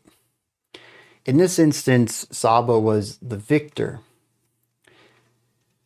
Later on, though, he gets in a fight with someone named Cell and ends up being the loser in this case. Says that he's ugly crying in public, and he screams, "When I get you back, you're gonna wish you never touched me," and confirms, though, that he never actually got him back. Says that he just walked around the rest of the day with his head down. The second verse starts with another physical altercation with this guy again. Saba ends up getting surrounded, and then Cell comes in and teams up with him rather than beats him up like he did last time. That's where that story ends. We don't get to see who won or lost that one. Out of nowhere, we shift over to a falling out that he's had with his grandfather. His grandfather thinks he should stop the hip hop game and go back to school, that he should be getting his doctorate, or at the very least, going into the army, making something of his life more than a musician. And then jumps to a conversation he had with someone he was dating, and they were telling him a story, and he cut them off about something totally different. And they said, "Bro, you always do this to me." It says, "It doesn't seem like you value my thoughts. You say you do, but your actions say otherwise." It says, "It just sounds like you're waiting for a chance to talk, disguising that as listening." The third verse says that it's harder to love myself. Sometimes when other people compliment me, it just reminds me of what I don't have. These folks don't care to know. They think that I'm just rolling in the dough, not realizing that my next meal is a 4 for 4. It says that I still feel the guilt about waltz, and I fight myself to get out of bed. So we have external physical conflict, external verbal conflict, and then internal conflict is the progression here. The chorus, "I don't want to fight no more because I'm not a fighter and I won't no more," takes on a different meaning. It goes from simply avoiding physical altercations to wanting to be a better person to the people that he loves, not being as antagonistic towards them and valuing their input. He also wants to love himself better, to be less of an antagonist within his own life. All of this works really well. And then we get the outro. It says that when him and his friends all drove to Texas, they slept at Walt's house. They got kicked out of a hotel. They didn't have any mattress, so they slept on the floor. It says that him and his grandpa hadn't spoke much, but on his latest tour, he stopped at his house. His grandfather tells him that he's proud. Saba says, "I'm not a janitor at Home and Square anymore. Saved up for a round trip to LAX. Just learned that it's no risk, no reward. I still sleep on the floor, though. And my heart's been on the floor for a whole year. We're still all broke." And I've been thinking, what does any of this have to do with anything else? We obviously have the resolution, if you will, as quick as it goes by with his grandfather. I thought that was something that might be explored a little bit more, but isn't. It's relegated, much like the "I healed myself" from track 2's Broken Girls. The repairing of this relationship just happens in 2 lines. Actually, technically just 1 line. He tells me he's proud of his boy. That's it. That's the only time we see any reconciling of this relationship. But aside from that connection to his grandpa, what else is this stanza telling me? Well, much like we saw in verse 3, where he says that people don't care to know anything about me. They think that I'm rolling in dough, but not realizing my next meal is a 4 for 4. He's saying right here, for those who aren't aware, 4 for 4 was a thing that quite a few fast food joints were doing at the time, though I think, in my mind, the most prolific probably would have been Wendy's, which I think is this exact phrase, where you got 4 items for $4. It's an extremely budgeted meal of kind of garbage food. I think Wendy's is a cut above, but it's still, at the end of the day, fast food, highly processed, lots of sodium, and fries and a drink. So sodium and sugar, they got soda there. It's not a healthy meal by any means, but it is cheap and high in calorie, high in energy. So it'll fill you up and get you through the meal. So what he's saying here is that he's still poor despite going on tour, despite having singles that are well known. He's not necessarily a total underground artist at this point. 2 songs from now, we're going to have Chance the Rapper as a featured artist. I've never heard any of Chance the Rapper's music, but at least I know who he is. That's how big of a name of a rapper he is. So to get him featured on an album, Saba's got to be pretty big himself. Despite all that, though, he's still cutting corners financially. He's not living the high life like people around him think. This is expanded on here, that he's still sleeping on floors at people's houses. He doesn't go to hotels. He doesn't have a mattress to sleep on. When he goes on tour, he just chills wherever he can. That is very much like the garage band tour life right there, not the high status pop star. So what is he doing here? Why is he sleeping on the floor doing these tours? He's fighting for his dream. This is what he's saying here. We may be broke, but we're living our dreams. We're doing what we have to make them succeed. All my friends are with me. We're sleeping on floors all across maybe the state. He talks about LAX, which is California, and he talks about Texas. So we at least have something within the United States, not just bound to a single state here. So he's got this tour, and he's making ends meet with cheap meals. He's sleeping on floors. He's fighting for his dream in a track where he says he's tired of fighting. It comes out of place. Where is the attachment to this? This whole thing should have been in another track, because it does have the element of fighting, and it is a different kind of fighting than the other 3 types, of course. But that also separates it quite a bit. It disconnects it from the theme here, which isn't really about fighting as a word, but about altercations with others, rather than putting in hard work to achieve something. The word fighting fits for both of them, but is 2 completely different ideas. And as such, keeping this in here, I think, subverts the track in a negative way, because he does want to be a fighter. He just doesn't want to fight the people he loves. He doesn't want to harm anyone through fighting, but he does want to put the effort forward to achieve his goals. And these are 2 completely different topics. And so the chorus says, I don't want to be a fighter. And immediately after that final chorus, he talks about how he fights for his dreams. Dude, it's 1 stanza. Remove that stanza and this track is perfect. It really is.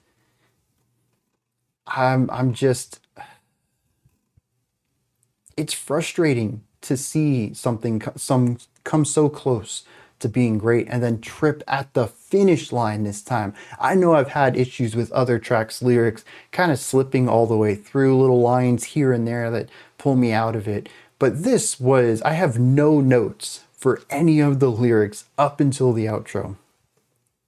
And it really baffles me why this was put in at all, because again, not even just the ideas themselves being conflicting, but there's just nothing in here that ties back to anything else rather than a single line throwback to his grandpa, which could easily be explored in another track about fighting for your dreams and how this is a different kind of fighting. And we can even juxtapose, we could have had it as the follow-up to Fighter.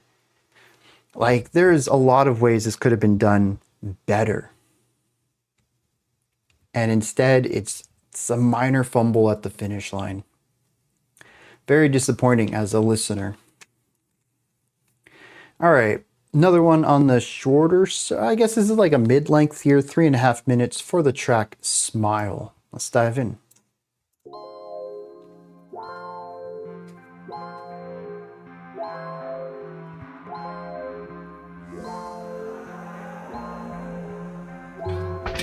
Sweet West Side Chicago, 2 flat apartment, red brick and garden that's been forgotten. Grass all splotchy, vacant lot splotchy, bank account splotchy. Dreamlike and we talk arpeggiation like in the backgrounds, our parents but from the slightly South. off. And if I make $1 million, I'll vacation in the South. The first 2 notes are atmospheric, they're ethereal, but the third one is eerie.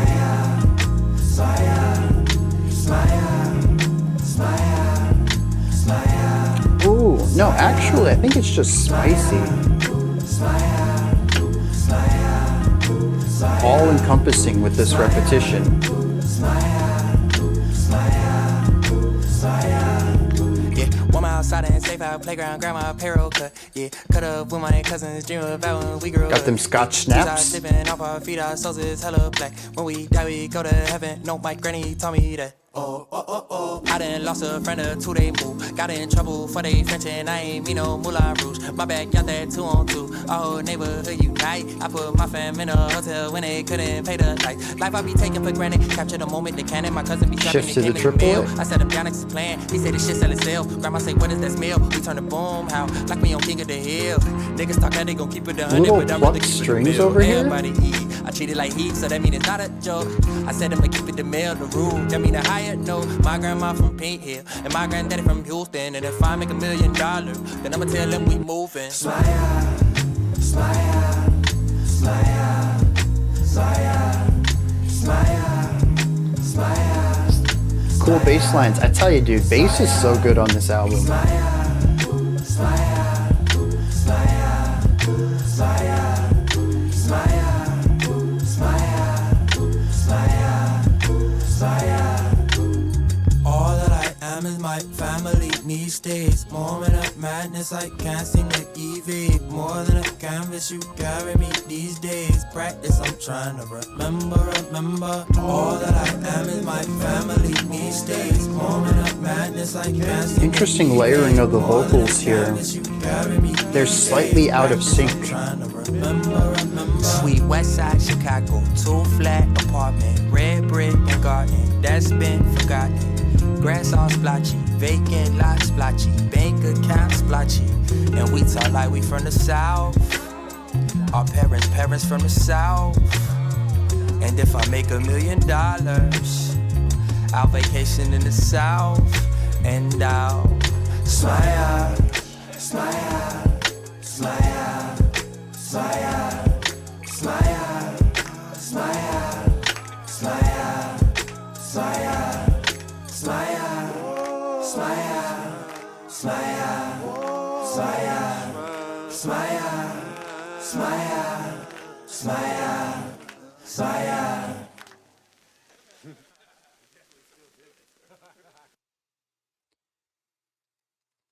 One little thing I want to bring up, then we'll head into the lyrics, because this was another minimal track I don't really have a lot to add on to.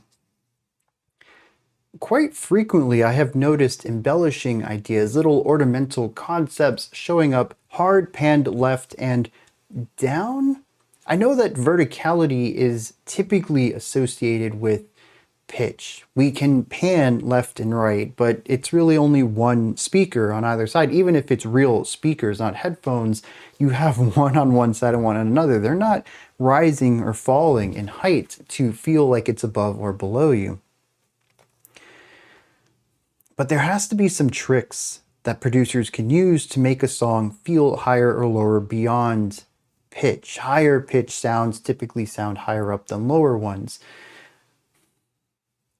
But this isn't. This is a little plucking of a guitar. I don't even know the sound of it because plucking doesn't sound right.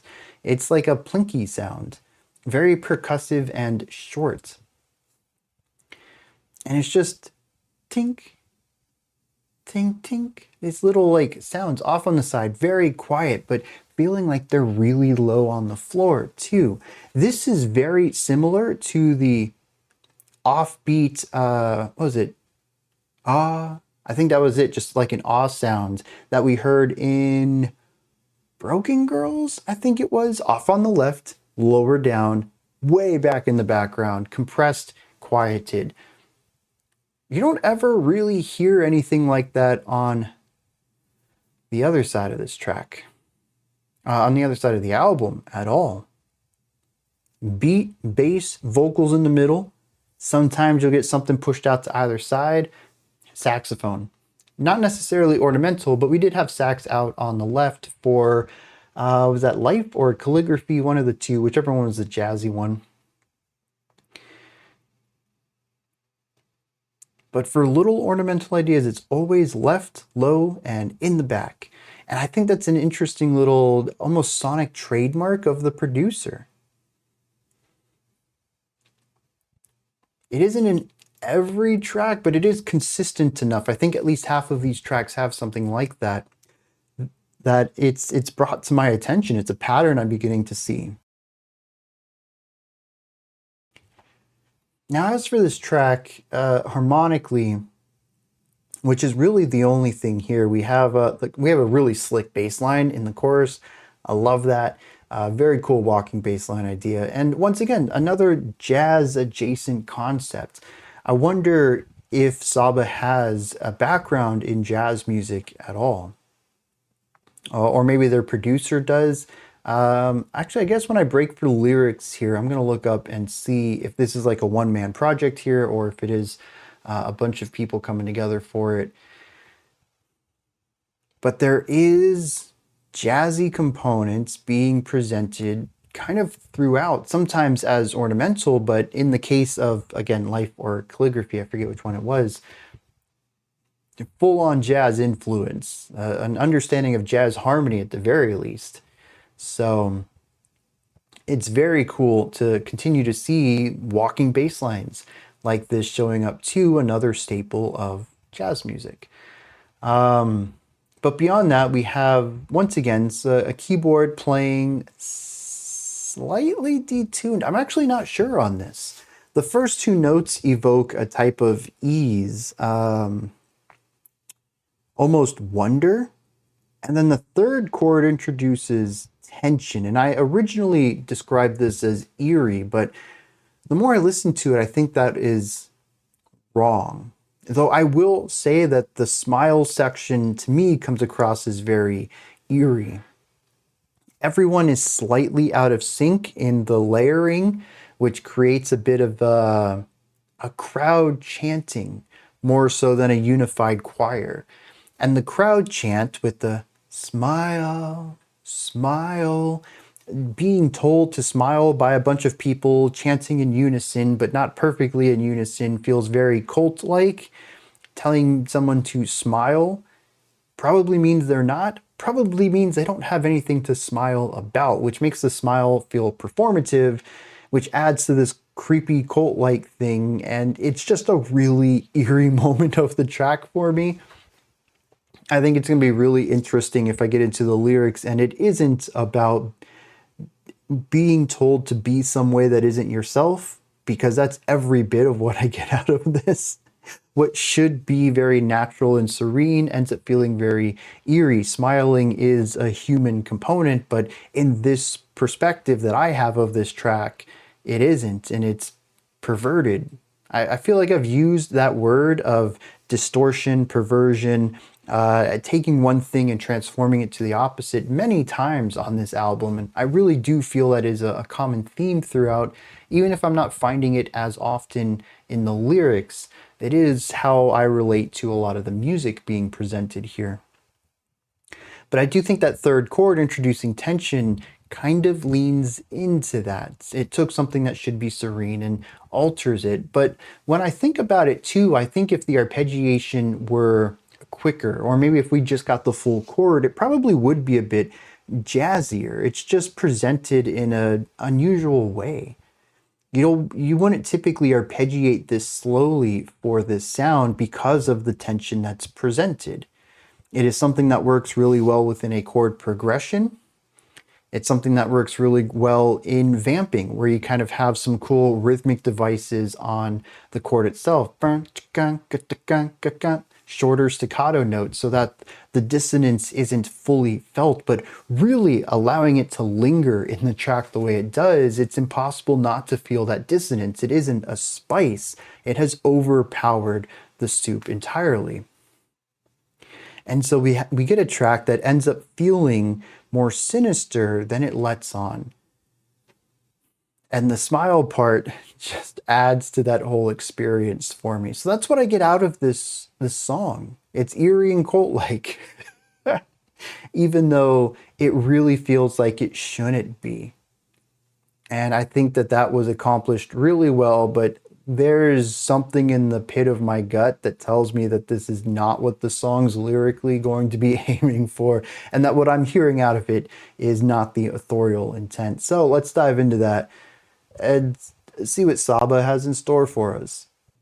Lyrically, we're looking at a track where Saba seems to be indicating that his family is kind of stuck, that they primarily came from Texas. They still live in Texas. There just hasn't been a lot of movement out of that. At one point saying that we all talk like we're from the South, our parents' parents are from the South, and if I make $1 million, I'll still vacation in the South. This feeling of being trapped here. The rest of the track then is about what his friends and family and cousins are doing versus what he's doing and what he wants to do with his life, with the idea that eventually he's going to get everyone out of here. At one point saying, my grandma from Pinkhill and my granddaddy from Houston, and if I make $1 million, I'm telling them we're moving. It says we got to get out of here. The bridge also talks about how his family is everything. It says, all that I am is my family. The mistakes, the moments of madness that I can't evade. It's more than just a canvas, and sometimes you carry me more these days. Just have to remember that we're all in this together. Beautiful track about his family's history and hopefully where he can take his family's future. So I'm really curious about the smile part, unless this is just about optimism and positivity. If I keep doing what I'm doing, eventually I'll make it big and we can achieve these goals and we'll have mobility, class mobility for my family. Even regional mobility, whatever comes out of it. It's about moving up in the world. I still think the song sounds eerie to me, and I don't think there's a way around that with the use of the tension within the key chord of this track, but also with the friction and temporal schism within the chorus. It's interesting then that the track seems to be playing everything straightforward in a positive manner. The music doesn't really showcase that much at all. I don't know. Does someone else have a different read on this musically? I think I understand the lyrics are fairly straightforward. Not a lot of figurative language in here that could obscure what the song is trying to talk about. So I've got to wager that I'm just hearing the music wrong, which happens. I think I have a pretty good pulse on music. I have a pretty good way of understanding it and describing it. I'm a music critic. This is my job at the end of the day. And I went to college for this, so I think I do a pretty good job of it. And here, I feel like I've completely misunderstood this track. So either the schism was intentional or someone else has a better read on what the music is trying to do than I do. We're going to dive into the next track, though, another short one called LOGOUT. If I don't have a lot to say about it, we're just going to roll it over into track 8.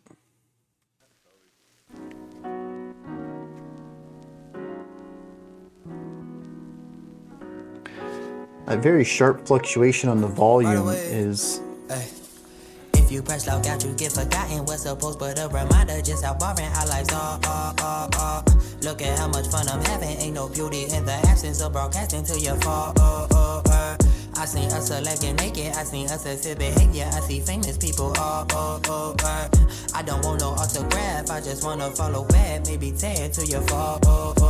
Playback, say that. That's just the way that the game go. After the rain, it's a rainbow. I see a product you paid for. Shit get forgotten today. Oh, if I cannot log in, they started a rumor that I got shot like a dead go. I don't walk without my headphones. I don't got cable in my crib. I don't even know how we got here. Be independent is my fear. Government look like the mafia. Censoring out what you watching. Internet turn me into the mid. Another song with peculiar rhythmic clashing.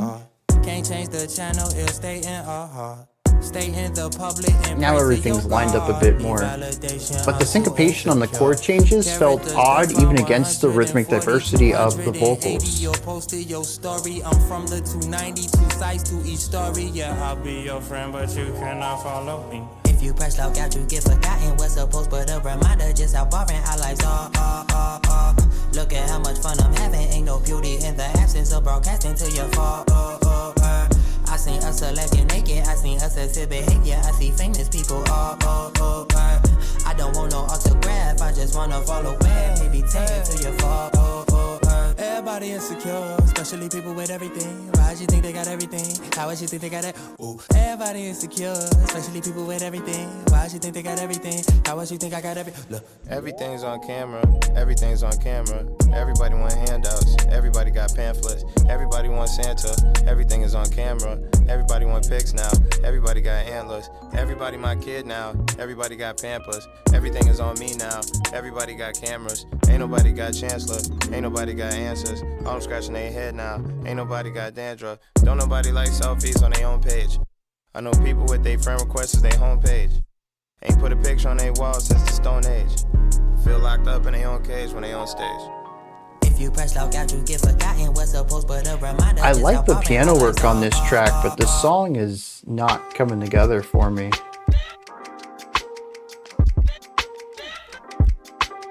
Another one that features glitch production. Oh, speaking of production, I meant to look that up. Probably on the B-side. Won't be surprised when the label denied the so great. The best song is probably on the demo, but that's not the one that got you your limousine.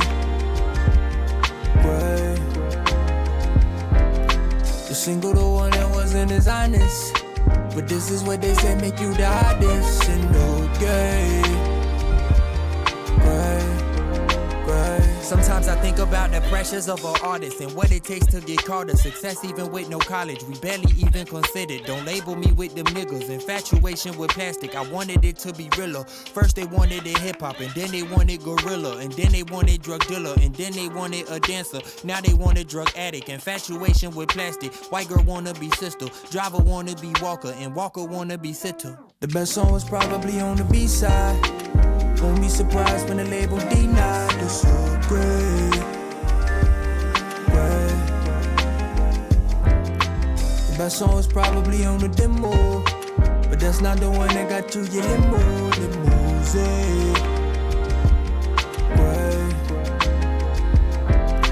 The single, the one that wasn't as honest, but this is what they say make you the hottest and okay.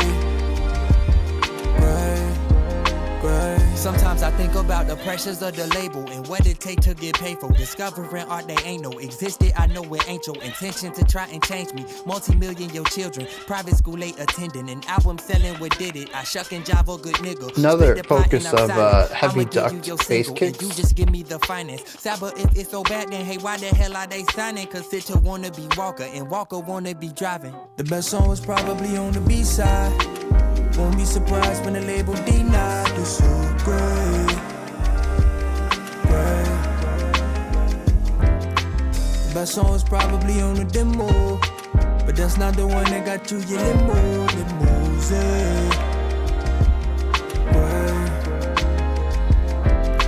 The single, the one that wasn't as honest, but this is what they say make you the hottest and okay.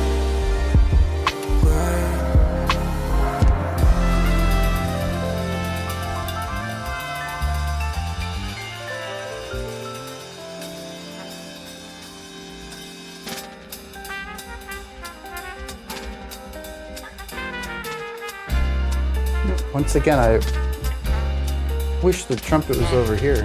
I enjoyed this section though. Back like consecutive. I told you motherfuckers like Oedipus had to be swayed in the morning. Painted that pain like a portrait. Action. I ain't for the talking, ain't for the fame, but the fortune cool. Alternate altitude, offering the thought for food, alternate art that move. Carefully editing every word, everything gotta be charity. Giving my all these melodies therapy. I keep it thoroughly pivot the legacy. How could you not be moved? I don't give them an option to. Don't nobody wanna be great. Everybody wanna be seen and nobody wanna be quiet. Everything is Everything is. Carefully, back with more clarity, back like consecutive. I told you, look, everything is great, everything is great, everything is great, everything.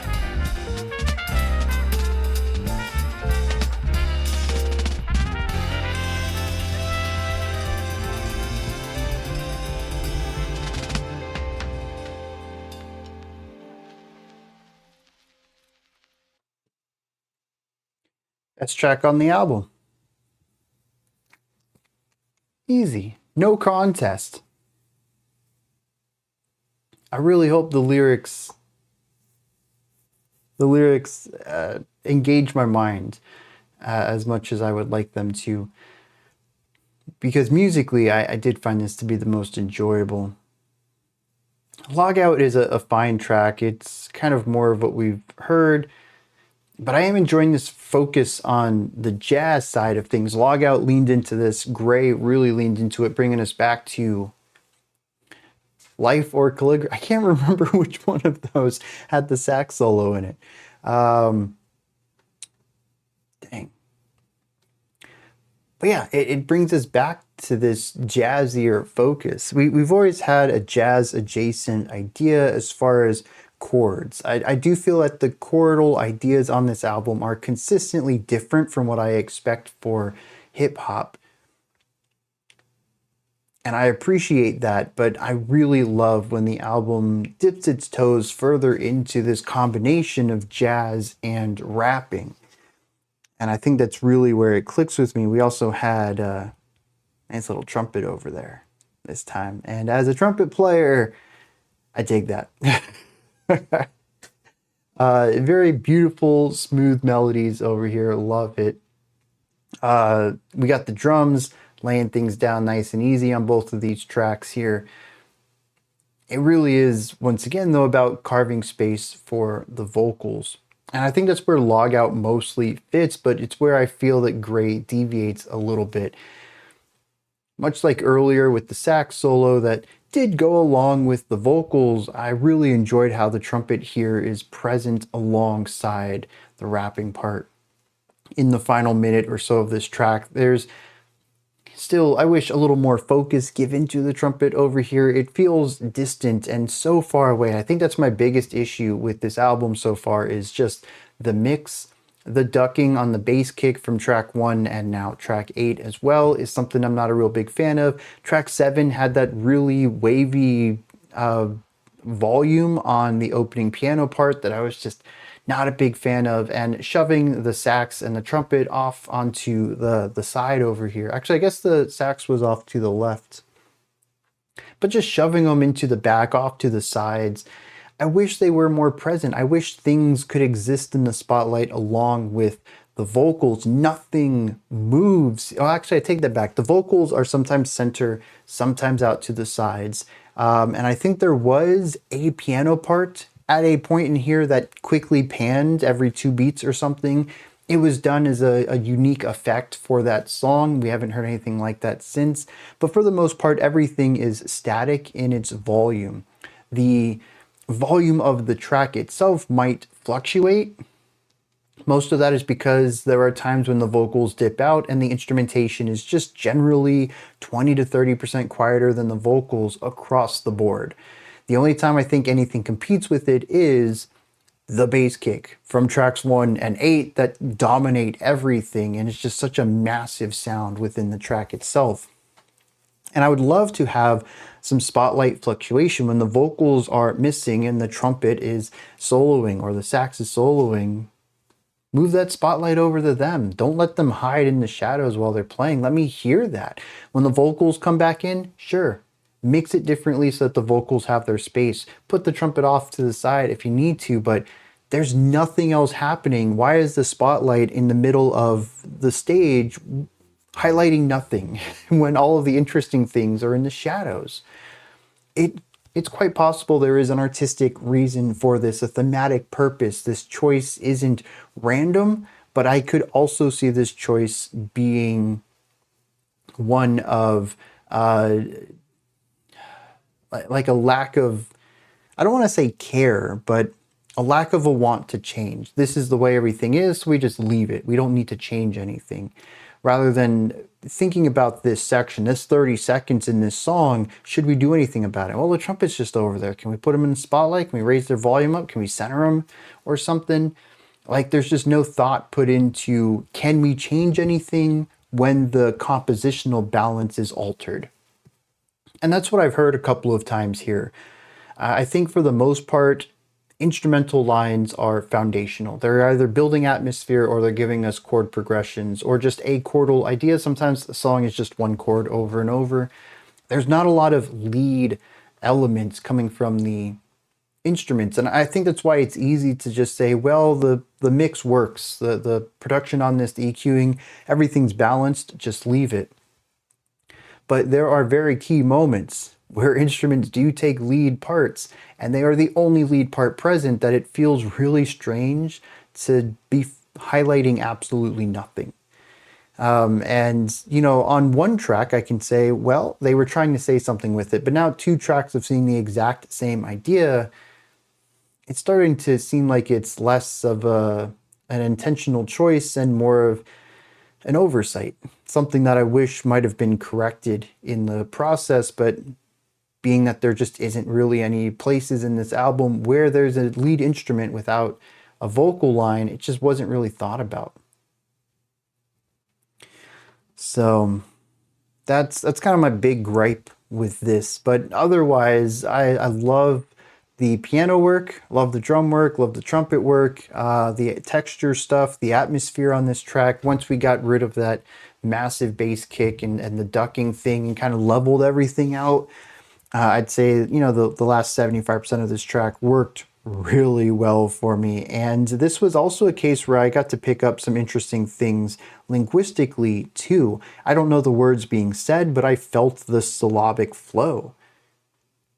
Interline rhyming, soft rhymes, cool transitions, taking rhymes that were here, we've shifted to a different rhyme scheme, we bring those back for a little bit. Like, I can hear all of it happening on this track that I really haven't heard elsewhere. And we've kind of moved away from more of that freeform style and have found a rigid pattern system to work within in parts of this track. So I'm really excited to explore the lyrical side of this and see what's going on linguistically, the word choices and the ways that they sound within the track itself.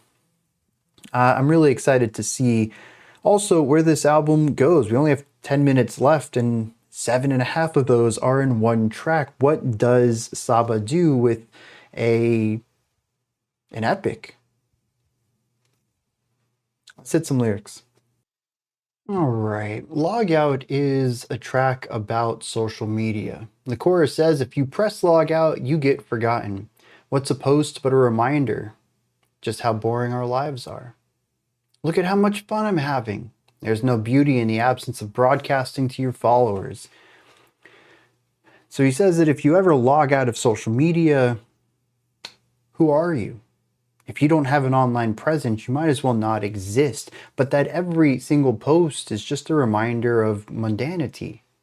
Unless it isn't, in which case you're just posting about how much better your life is. Look how much fun I'm having. You can't enjoy the beauty of your life unless someone else sees you in that life. Ain't no beauty in the absence of broadcasting. Everything must be uploaded for others to live vicariously through you. And if you do anything exciting, you must make it known to the world that you have done it. At the end, it says, I don't want no autograph. Just want to follow back, maybe tag to your followers. The idea that a celebrity autograph used to be the thing. And in some circles, nerd culture, it still very much is. But within the music realm, it's more important to get, well, maybe even within the actor realm too, still, it's really important to get a follow back though. Imagine if you could say, you know, some big name musician follows you on Twitter or something, or on Instagram. That's pretty big praise. That's sort of the equivalent of, you know, I got this guy's autograph, you know, back in the day. even better if you could get a tag. Not so much as being followed, but having a celebrity shout you out on their page to their millions of followers. That's going to help you. Now you got clout. It is all incredibly performative, which is what Saba's saying here. The verse says, if I can't log in, a rumor started that I'd gotten shot like a day ago. The sheer element of not being perpetually online looks bad. The fact that you haven't posted in 24 hours leads to rumors. That is insane, but it's also the reality for terminally online people. It says solitaire is more than a game now, which I think is a nice little turn of phrase there. Of course, solitaire is card games designed for one player, but it's also about the solitary elements of online spaces. You may have 2 million followers or whatever, but it's really just you and your screen, you and your camera. You take pictures, you upload them, other people look at them. You're alone in your house, or on your trip or at the restaurant or whatever, taking pictures of stuff. Other people are alone in their house on their phone looking at your pictures. Everything's solitary. We've lost that connection. And he actually goes further into this. He said there's a need for validation because I'm too secure. Characters defined 140, 280 you post to your story. 140 characters used to be Twitter's limit. I think they upgraded to 280, but the idea that each character takes up one slot. So you can only have 140 characters, but also that who you are must be definable within 140 characters. Your character is defined to 140. I think that's really, really poignant. He says, yeah, I'll be your friend, but you can't follow me. We got to make that physical connection. We got to actually have that human connection there. It's not about a follow. It's not about metrics. The minute that you turn it into metrics, you're losing the humanity. Let's actually make a connection here. I will be your friend, but you can't follow me. I really like that. What I think is interesting is when Chance comes on to rap his verse. And it's interesting that it's sort of from a different perspective. Chance starts talking about how he is seen as this celebrity and everyone wants a piece of him, and social media has removed the distance between the fans and the creators. I mean, think about 20, 30 years ago. Before celebrities got on the social media, I mean, even if you go back to like MySpace and Facebook days, late 2000s, you couldn't just tweet at a celebrity, right? You didn't have that kind of access. Celebrities weren't really on the social medias, not in the way that they are today. But even before social media entirely, how would you even access a celebrity? You couldn't. You could write a letter, maybe fan mail. But would they even read it? Probably not. I think this is something that's drastically changed in fandoms. I remember seeing footage of fans passing out at Michael Jackson concerts. And I think that sort of almost deity-like status of celebrities just isn't something we're ever going to achieve again, because the gap between the fan and the creator has just, it's gotten so much smaller. Social media gives us that access. Not even just that, but look at, YouTube channels or whatever.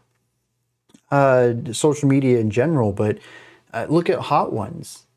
That's just some guy who started this channel of talking to people, and now he talks to celebrities every day. He's not part of some big corporation who has a press pass to talk to these people. He just runs a channel, and it just happened to get big enough to be able to do interviews with people. The gap between the celebrities and the fans has never been smaller. And that's what Chance is on about. He says everyone wants handouts, everyone's got pamphlets, everyone wants Santa, everything's on camera, everybody wants pics, everyone expects me to pamper them. He says just it's all business to everyone nowadays. And the fact that there's more everyone's than ever. You can get on Twitter and just at Chance the Rapper, hey man, can you listen to my demo disc? And that's just really wild. The fact that, you know, back in the day you had fan mail and you had paparazzi and you had the business side of being a celebrity too. And now even average people will try to get in on the business side. Just everything everywhere. The social media has just made everything so small, oddly enough. I think it's interesting to kind of get these two very different perspectives from these two people who obviously have a very different relationship to social media. And yet they're both here talking about the dangers of it, how it's kind of reduced human interaction to just numbers, but from two very different angles. Yeah, very cool track, and I have no comments about the lyrics. Everything's on point here, and I really appreciate that. Before we dive into the lyrics for Gray, I did want to bring up something that I was looking at the lyrics to Gray, and I was right. I really enjoy the wordplay in the final stanza of that track. And it kind of dawned on me.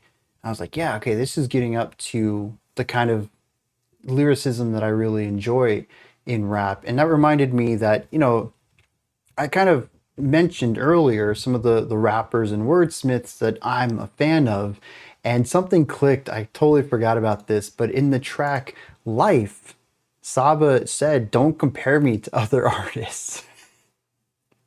And it didn't dawn on me until an hour later. I was like, oh, snap, I did. I absolutely did. And yeah, that's a good call out. A call out of me, I suppose, somehow preemptively. But that was pretty cool. Then we also have the producers and musicians. I want to give a shout out on this. Saba does do production on this, as well as Dowd and Day Day. Those are the three producers. They aren't given any specific tracks, just says 1 through 10. So I assume all three of them worked on all of these tracks. We do have some musicians in here though. Saba, Day Day, Nick Phelps, Brendan Farmer, and nope, that's it. They all did drums on here. Dowd worked on keyboards for one of the tracks. Satya Jimenez did violin on 4 of the tracks. Herbie One did trumpet for 5 of the tracks. And then we have Andre Mateo, Emmanuel Townsend, and Huntley Morrison dropping guitar on a few tracks, and Chafley on bass for tracks 4 and 7, which 7 was Logout, which had a great bass line in it. 4 was Calligraphy, which I think was another track that I pointed out the bass specifically in. So all of these people, I think, really helped to elevate this.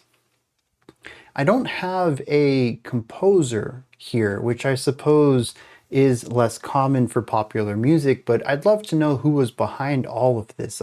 I believe that in electronic focused music, the producer is most commonly also the composer. And when we talk about pop music, the person who writes the music under the vocals is quite frequently the producer of the song.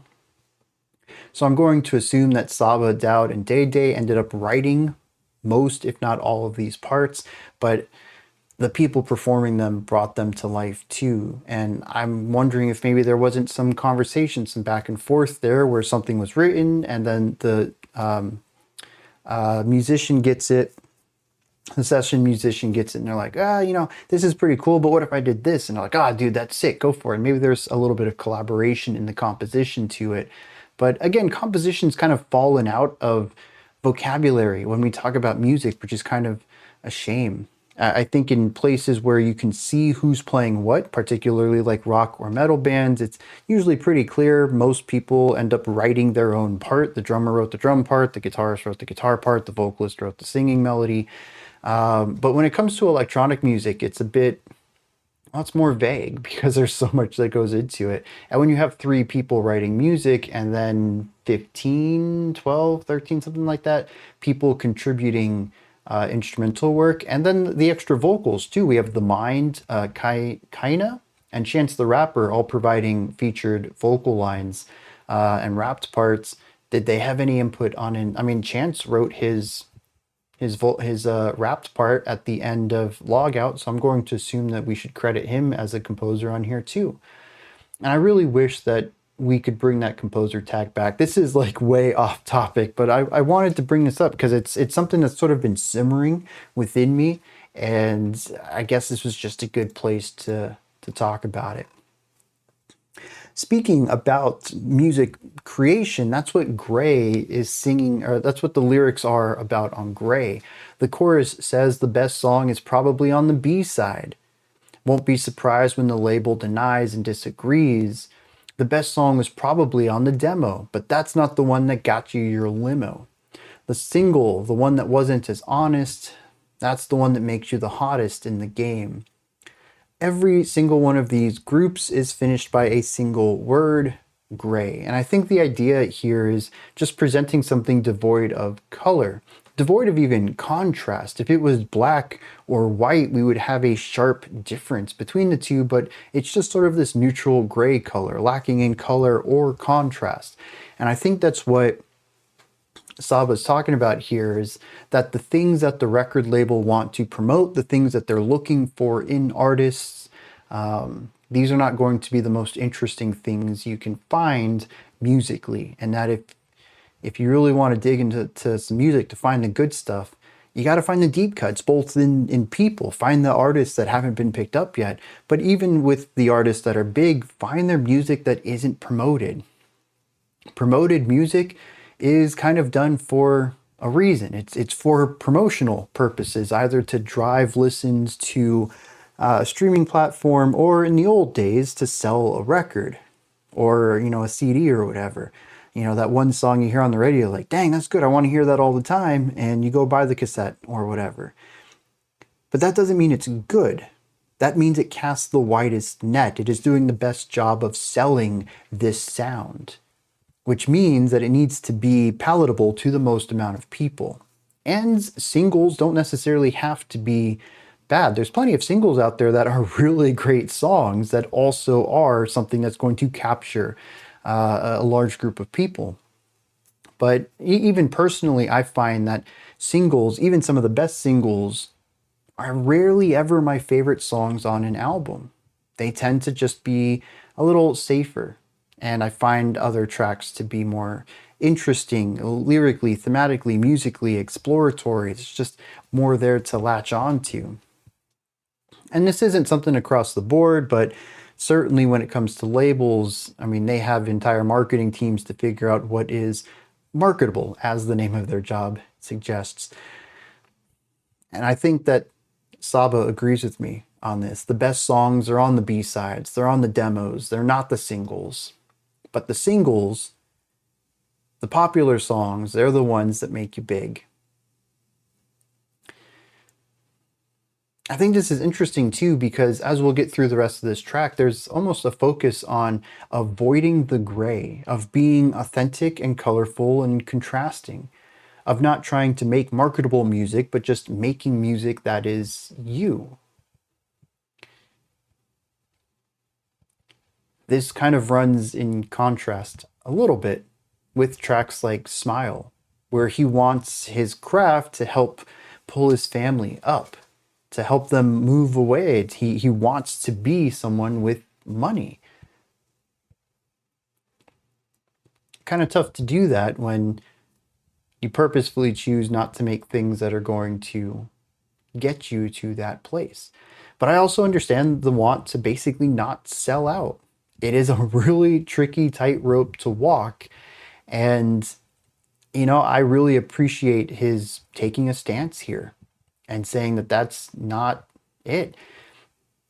The first verse says, sometimes I think about the pressures of an artist and what it takes to get called a success, even with no college. We barely even considered all of this. It says there's people out there, don't group me with them. their infatuation with plastic, but I'd rather be realer. It says the labels, first they wanted hip hop, then they wanted gorilla, then they wanted drug dealers, and then they wanted a dancer, now they want a drug addict. I think this is really interesting because I think most genres undergo market changes. You can see this in country, particularly if you look at some of the popular stars in the 60s and 70s of country, how that differed once we got to the 90s of country, and how that's very different from the bro country and pop country that exists right now. Nashville is nowhere near the same image they had just a few decades ago. And he's talking about this from the hip hop angle. First, they wanted people who could just do hip hop. I mean, it was the cool new thing, you just got to do it. But then he wanted gorilla. Then he wanted the drug dealers, as I'm going to assume is probably related to the gangster rap that started to get real big. He says, and then they wanted a dancer, which I think is really interesting because that's almost devoid of the musical side at all. But I do remember a time, maybe I am thinking too much in the pop world. Maybe it was that hip hop kind of, no, I don't think hip hop, well, okay, I'm going to say my understanding of culture is probably heavily skewed by the demographic in where I live. This is not a very white area, so hip hop has always kind of dominated the music I have heard outside of my home. I've always been, I grew up in a metal household. My parents went to like Motley Crue and Metallica concerts and stuff. That's kind of been my home. Also country a little bit. So I don't really have a lot of people who introduced me to hip hop. But certainly listening, the moment I leave my house, I can hear it in the cars, I can hear it in other people's speakers. It's all over the place. And I don't say that as a bad thing. I think it's something that's really great, and it's introduced me to at least stuff on my periphery. Even if I never dove into it, I've always been aware of it. The same goes for a lot of Spanish music as well. I hear, even to today, I hear a lot of reggaeton all the time around here. And like I said, I really appreciate the mixed culture of all of this. But I don't really remember a time. I'm trying to figure out what the dancer part is, because to me it feels like more of a performance than the music, which reminds me of boy bands more than hip hop. And I'm kind of curious if hip hop went through a phase where they were trying to sanitize it to a point that maybe just analogous to a dancer, like how pop stars rarely do a lot of singing. There's usually a backing track, because honestly, when you're doing all of that choreography, you're going to be out of breath, and fans don't want to hear that. Being out of breath at a punk show is normal. Having a pop star be out of breath is so far divorced from the studio experience that the audience isn't there for that. And so being a dancer might be someone who is lip syncing and going along with the motions of being a hip hop star. I don't know. I'm kind of curious about that one. But then he says now they want a drug addict, which may be, again, the resurgence of drug paraphernalia and promotion within the hip hop scene. So I think this is really interesting. It's something that I kind of get from a distance. I understand it through a different lens. Sure, I mean, my first analogy was, country music over the years. But, I see it too, that you can't be who you are. He says, I want to be realer, but all they want is this thing. And this thing keeps changing all the time. You got to be cool and with the times. And what that means is you can't be yourself unless you yourself just happen to be shifting with the tides, in which case, are you really yourself, or are you just shifting with the tides? Are you following things, or are you leading them? And if you're always with what's cool, if you're with the trends, you're probably not a leader. So I really like this verse. I think it has some good insight to it. The second verse, pretty much kind of the same thing. He talks about how especially black artists will go about kind of whatever the record label wants, they'll do because it gives them the cash. He says, I'll do what I need and I'll be silent about it. I'll give you your single as long as you just give me the finest. And then it says, Saba, if it's so bad, why are you signing? Or he says, why are they signing? So that's interesting. The first time I read that, I thought it was about him. But as far as I can tell, he hasn't signed to a big label. So it's this hypothetical question. Saba, you say all this is terrible for Black artists. Why are they actually signing on to it then? He says, because sitters want to be walkers and walkers want to be drivers. It's about momentum. It's about crossing a distance faster. You can sit underground and try to do the DIY approach, and it's going to take you forever to get even the little bit of progress on your dream. But if you follow on to somebody else's guidelines, you do what they tell you to, and you start doing a little bit of faster. Rise in the ranks. You got that big money promotion behind you. You'll stop being a sitter, you'll turn to a walker, and from there you'll be a driver. Cool little track here. Now the outro pretty much repeats everything we have seen in a new way. I don't think that it adds too much to his perspective on the record label, but it is linguistically more interesting to me. Right from the start, he says, care for me, carefully, back with more clarity, back like consecutive. I told you like Oedipus. Just from the start, phenomenal. I love the alliteration. I love the soft rhymes here. Later on, he says, painting that paint like a portrait. I ain't for the talking, ain't for the fame, but the fortune is cool, altering the attitude, offering the thought for food, authoring the art that move. First of all, just bars. Love this idea of him saying he's just going to, break through the limits. He's going to speak truth and provide, well, he says thought for food, which is an interesting inversion of food for thought, but he's offering up what he has, his experiences, and he is creating art, authoring the art that moves other people. He doesn't just want to make sound. He wants to put art out there. But also all of the A's in here, the T focus, but also the oo sound, altering the attitude, the thought for food, authoring the art that move. They're all very soft rhymes, but the way that he delivers them is phenomenal. So much better than me. It's all about, like, there's so many different ways to say syllables and still get the word across. And this is one of the things that makes, I think, a rapper so good beyond just a wordsmith. You can certainly take words and create beautiful poetry, but then to turn that into sound, you gotta hear beyond the words. And at a place like this, I think Saba is really excelling in that. Just a beautiful little movement here. And at the end, he says, everyone wants to be seen and no one wants to be quiet. Everything is gray. Repeats that a few times. He comes back to the care for me carefully, back with more clarity, back like consecutive. I told you, look, everything is gray. He actually cuts himself off to bring back this idea that everything is gray. And I think the concept of everyone wants to be seen is like people will absolutely silence themselves. They're trying to tell you something important and they will silence themselves to create something gray because it'll get them ahead. And this is exactly the opposite of what Saba wants to do and be as an artist. And all of this through this rising escalation of music. The trumpet is over here getting more intense. The vocals are increasing in rapidity. They're starting to get into faster flows. The ending here is fairly intense for the generally laid back jazz sound that's going on here. But compared to most of the rest of this album, it is a really intense finale. And this idea of being, self-censorship in order to make the green, in order to get that cash, in order to become famous. I think it's incredible hearing this tension rising. And I wonder if it is like an internal monologue that Saba has, the part of him that says, dude, just sell out.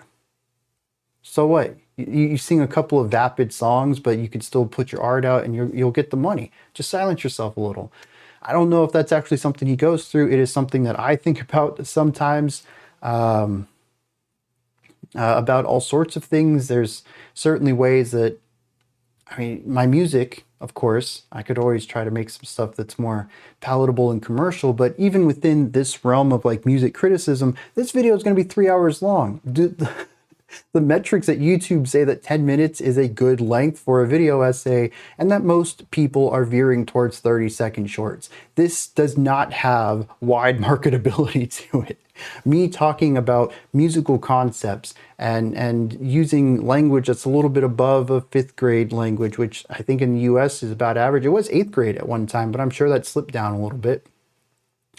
You know, I'm not a marketable person. I do not create a marketable content here on this channel. I hate that word content. Should pick something better. My analyses, though, are not palatable.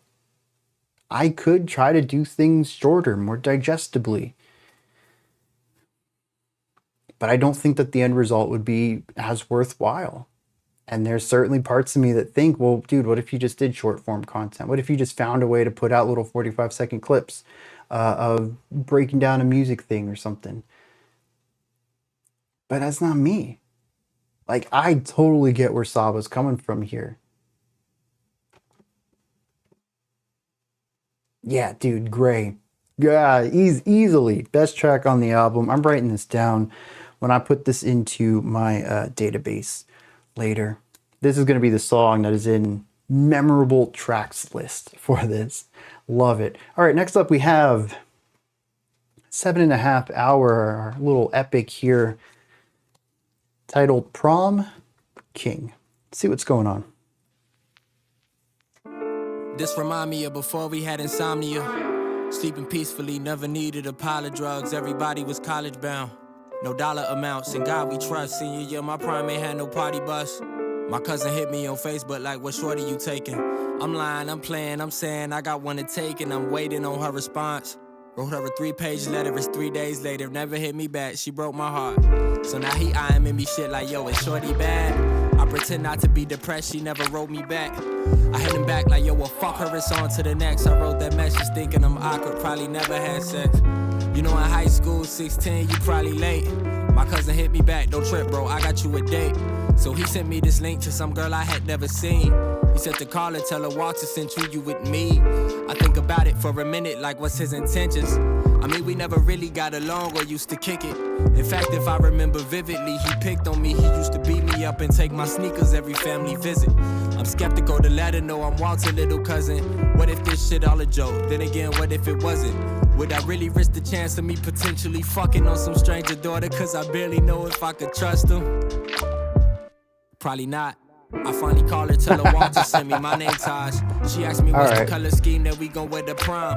I'm acting like I'm not excited, trying to play it off. So what's the car we taking? Worst come worst, her mom could take us. I'll call Walter, thank him. He said don't trip and just wear black. He said she cool and they go back if any problems hit him back. I never had to, but now we in tune. He Facebook messaged me like sorry not to be a nuisance, but he like $30 short on all his prime suit shit. I'm like I got you cuz that's the least that I could do. He tell me send him to Addy and he'll slide after school. I'm like okay bet, never knew where he stayed at. He walked down the street, hella surprised. This where y'all place at? Uncle Carl, Auntie Deborah, my cousin Rena. And I'm surprised too, my family knew, kept this a secret. Me and cuz stayed down the street, living different lives.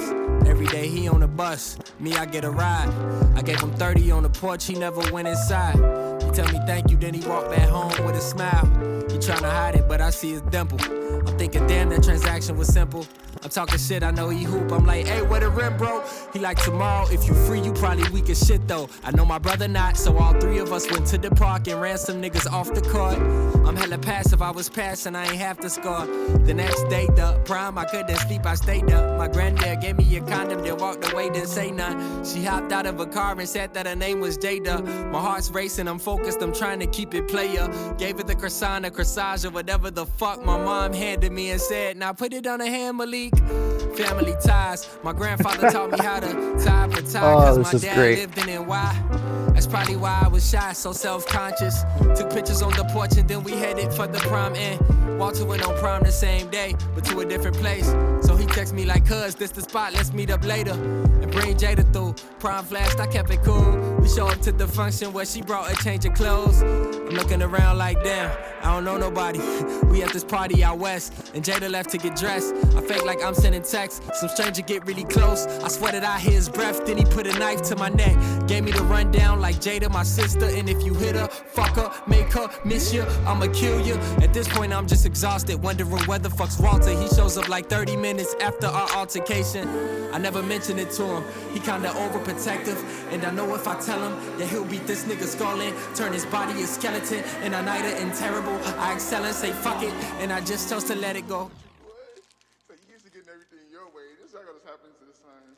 You gotta fuck with you, boy. Well, I went to St. Louis, had a full ride for his hooping. Him and his coach got into it, now he back home doing music. Ay, I was at Columbia, a damn near straight A student. I had one beat in a hip-hop class, I thought that shit was stupid. He transferred to Robert Morris, oh, it's Lee down the street. My class let out at 240 and his piano class let out is at 3. quite a Mama bit asked less me where the hell I distorted been here. and where the hell I be. I'm with Walter, mom's sake. I keep walking in That's his what lane. I might a lot fall of off in snare your work bed. here I that get we didn't younger, have I get previously. laid. I get caught up, I blame Walter. I'm a product of my age. He talked to Ed girl downtown Chicago, wingman. I cannot fly though. He was in Cal, White Impala. He was that nigga in the party.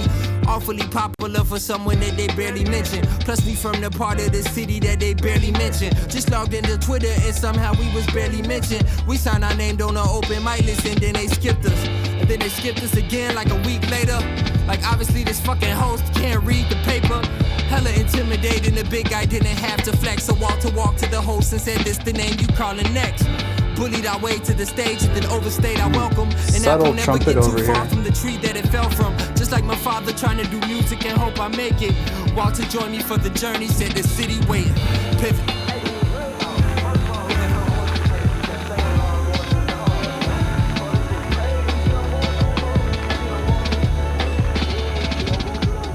Walter invincible, dodge death like a mad magician, more times than a mathematician.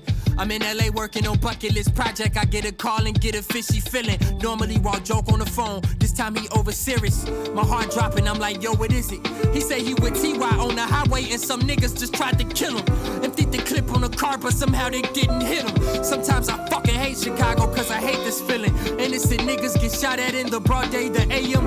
I asked him for a play-by-play of how their whole day went. He said he went to export and they ran him for court, and I cannot retort without thinking that this can't be the reason. So what else you do? What about Ty? Is he still cool? Where you on your way from and where you on your way to? He say he just left for dinner at a friend crib and that's it. He say Ty don't do shit but smoke. Honestly, Saba, that's it. Give him sympathy. Another case, mistaken identity. The news probably gon' run this as two gangs from different streets. Police questioning him like he just shot at a trooper. My boy walked away unharmed and we did Lollapalooza. Yeah, 6 months passed by. Every day we celebrate. Every day a better day. I just dropped bucket list. Water about to drop a tape. Everything going perfect. Couldn't paint a better way. Pivot gang is on the way. We just sold out Lincoln Hall. Then I went to Dr. Sway. I got back home and got back on it. Cause what I was doing 2 a day. Sending me links to something that he made. Kid Cudi, we are not riding the waves. Hey, grandma made us play. We played 2K. That's just the day before. Fatima got a show tomorrow. He text me, hey, we in that hole. I went to the barber shop the first thing the next morning. Then I got up with legit. We supposed to do some recording. 10 minutes into the session, I got a call from a number that I don't got saved. But I answer anyway. She says, hello, Malik. Have you or Squeak talked to my son today? He was just on the train. We got in the car, but we didn't know where to drive to. Fuck it, wherever you are, my nigga, we'll come and find you.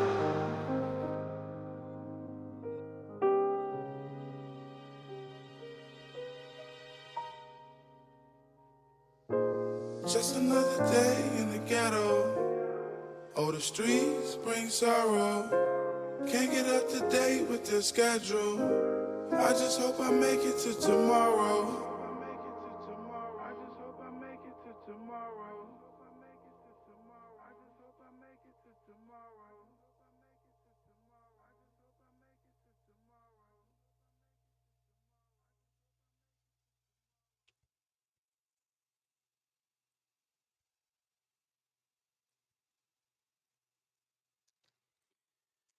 You know, I think a parallel that people might draw here would be to something like Death Grips or clipping, as far as this narrative-focused hip-hop approach goes. But honestly, the first thing I thought of while listening to this was how much I'm reminded of La Dispute.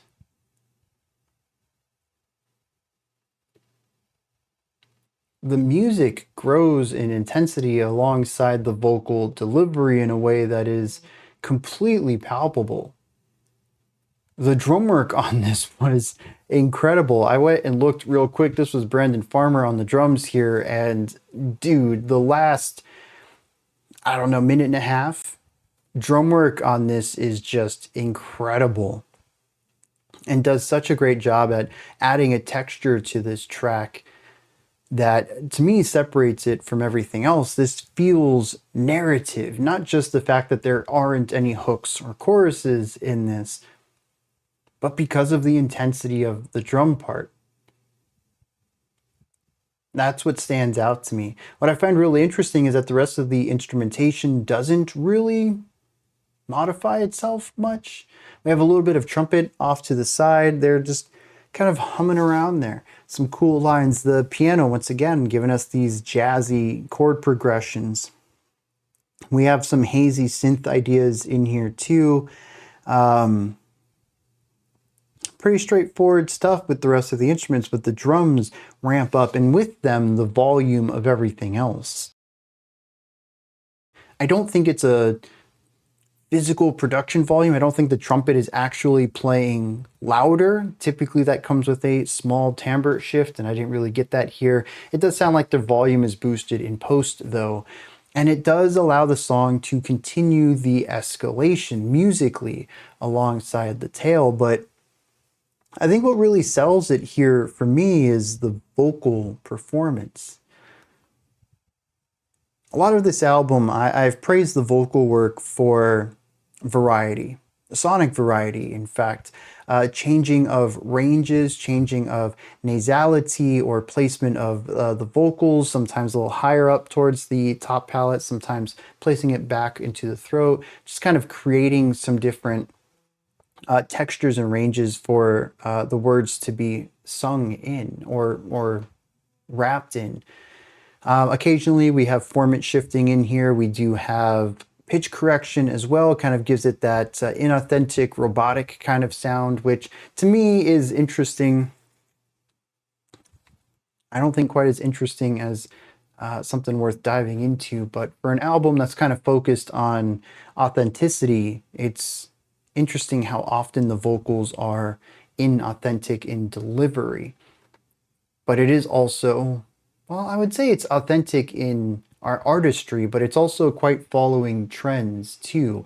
The jazz side of things is certainly fresher. There's jazz rap out there, sure, but this, to me at least, again, I don't have a lot of exposure to hip hop in general, but this jazz rap is new to me. And I really appreciate the combinations here. But the formant shifting and pitch correction on choruses is very commercial. So that doesn't mean that it's bad by default. Commercial and digestibility is not a bad thing, even though a lot of people like to use those as derogatory descriptors of art.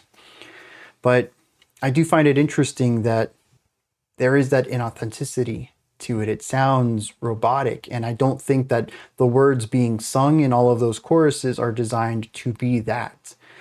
So I guess I did end up going into it, but it's not really interesting. It's just, you know, a little thing. I don't know.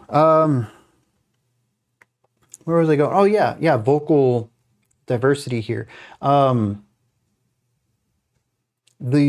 escalation in the vocals is something I really love. This is something I don't get too often in vocals, and that's kind of across the board. Rock, metal, pop, hip hop, punk. Just a lot of vocalists kind of have their thing, and they do that all the time. And the thing that usually draws me to vocalists specifically is dynamics, and more so than that, emotional dynamics, to the point that I can feel that what they're saying, they feel, and they're projecting it in a way that feels natural. If you're singing something sad, then there's exasperated breath in it. If you're singing something angry, then maybe it's screamed or yelled or projected. If you're singing something excited, there's an excitement, a bounciness to the voice. Maybe there's more breathing than usual in the recording. because so much energy is being used, and you gotta have more breath in there, right? These elements are really what draw me to it, and I know a lot of people view it as theatrics. You're kind of removing traditionally acceptable ways of presenting music in order to create something that feels more natural to acting, maybe more so than music and sound. But to me, that's something that I'm always going to connect with, bringing those theatrics in and listening to Saba's voice go from something a bit more soft spoken to having a bit more presence to it, to being shouted, even getting a little bit of grit, that little bit of compression in there by the end of it. You can feel the concern, the anxiety, the tension, the anger at a certain point in the performance itself. I am a sucker for that, and I just don't get that enough. I think post-hardcore as a genre, the reason I gravitated to it is because for whatever reason, vocalists tend to be more dramatic and theatric within that genre. And there's variety as well in other genres. There's some pop stars who dive into this a bit more than others. Metal, there's some vocalists who do this more than others. But again, might be due to my lack of exposure. Hip hop seems to be very flat with its vocal deliveries. There are certainly people like MC Ride who put everything into it, but they feel like they're at a 10 all of the time. And so while there is an expression of emotion within their performance, it isn't necessarily a dynamic expression of emotion. I don't get to feel a rise and fall within it. And that's something that I really want to praise Saba here, is bringing this theatrical component to this track. I feel like there's been a lot of dynamics in the vocal production, but nothing that I would say I'm emotionally connected to up until this point, where I am absolutely invested in this story because it's told to me as if it's currently happening, and all of the emotions are accurately woven into the vocal performance, and it's just masterfully executed. I really enjoyed this. There is a schism though, and I'm not sure how I feel about this yet, but I'm sure I'll have some thoughts on it sometime later. Not like in this video later, but it's got to sit with me. Sometimes immediate thoughts, and I can talk about music and what it means and all that, but there's plenty of music out there, even stuff that we've checked out on the channel. You can't make that knee-jerk reaction on it. You can't have that immediate understanding of it. It takes time. You got to sit with it. Good music is one that brews within you. And I think this is going to be that, because as intense as everything does get in the final minutes of this track, it's still really digestible, smooth jazz existing on the background of this incredibly intense tale for both sections here.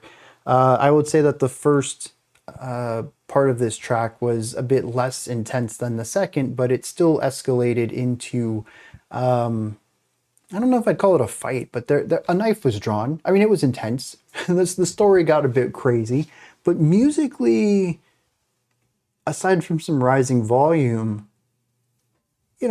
it's still pretty chill. And so presenting these intense stories on top of digestible jazz is an interesting schism. I haven't really found a lot of synergy between the music and the lyrics on this album. Sometimes they do line up, like with Busy Sirens, but and Fighter. Fighter was another one that I thought was really well done in that synergistic perspective. But oftentimes it feels like a beat was created, pretty cool, throw some chords on it, this sounds great, let me throw some lines down. And there really isn't much more thought to this correlation of what kind of music is being played to the stories being told or the thoughts being presented. I don't know if that's actually true, But on a first time listen, I'm just not seeing a lot of synergy there. And this is, I think, probably the most obvious case of a lack of synergy. And I think it's a place where a band like Law Dispute or an artist's group like Death Grips really shine in making the music feel as intense as the lyrics. But it's also quite possible that this was intentionally done as well to reduce the anxiety for one reason or another. Maybe they tried this with a wilder idea. It's not like we haven't heard dissonance and microtonality on this album harmonically. This would be a really good case to introduce those, and they're not, which almost feels purpose driven. Maybe they didn't want, I mean, like I said, maybe they had a version of this that had these components in it and they're like, nah, dude, that's just too much. You know, some genres, death metal, you're going to want all of that tension and anxiety and intensity to it. The audience is expecting it. Hip hop, maybe not. Maybe less is more. Maybe they purposefully wanted a sort of dancing through the pain, something lighthearted while they talked about something heavy.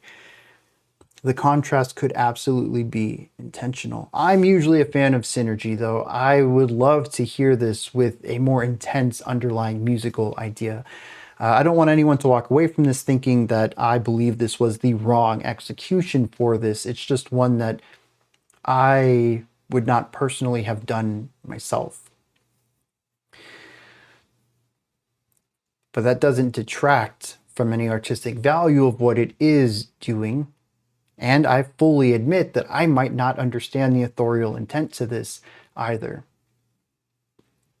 Let's hit some lyrics on this, and then we'll dive into the album closer.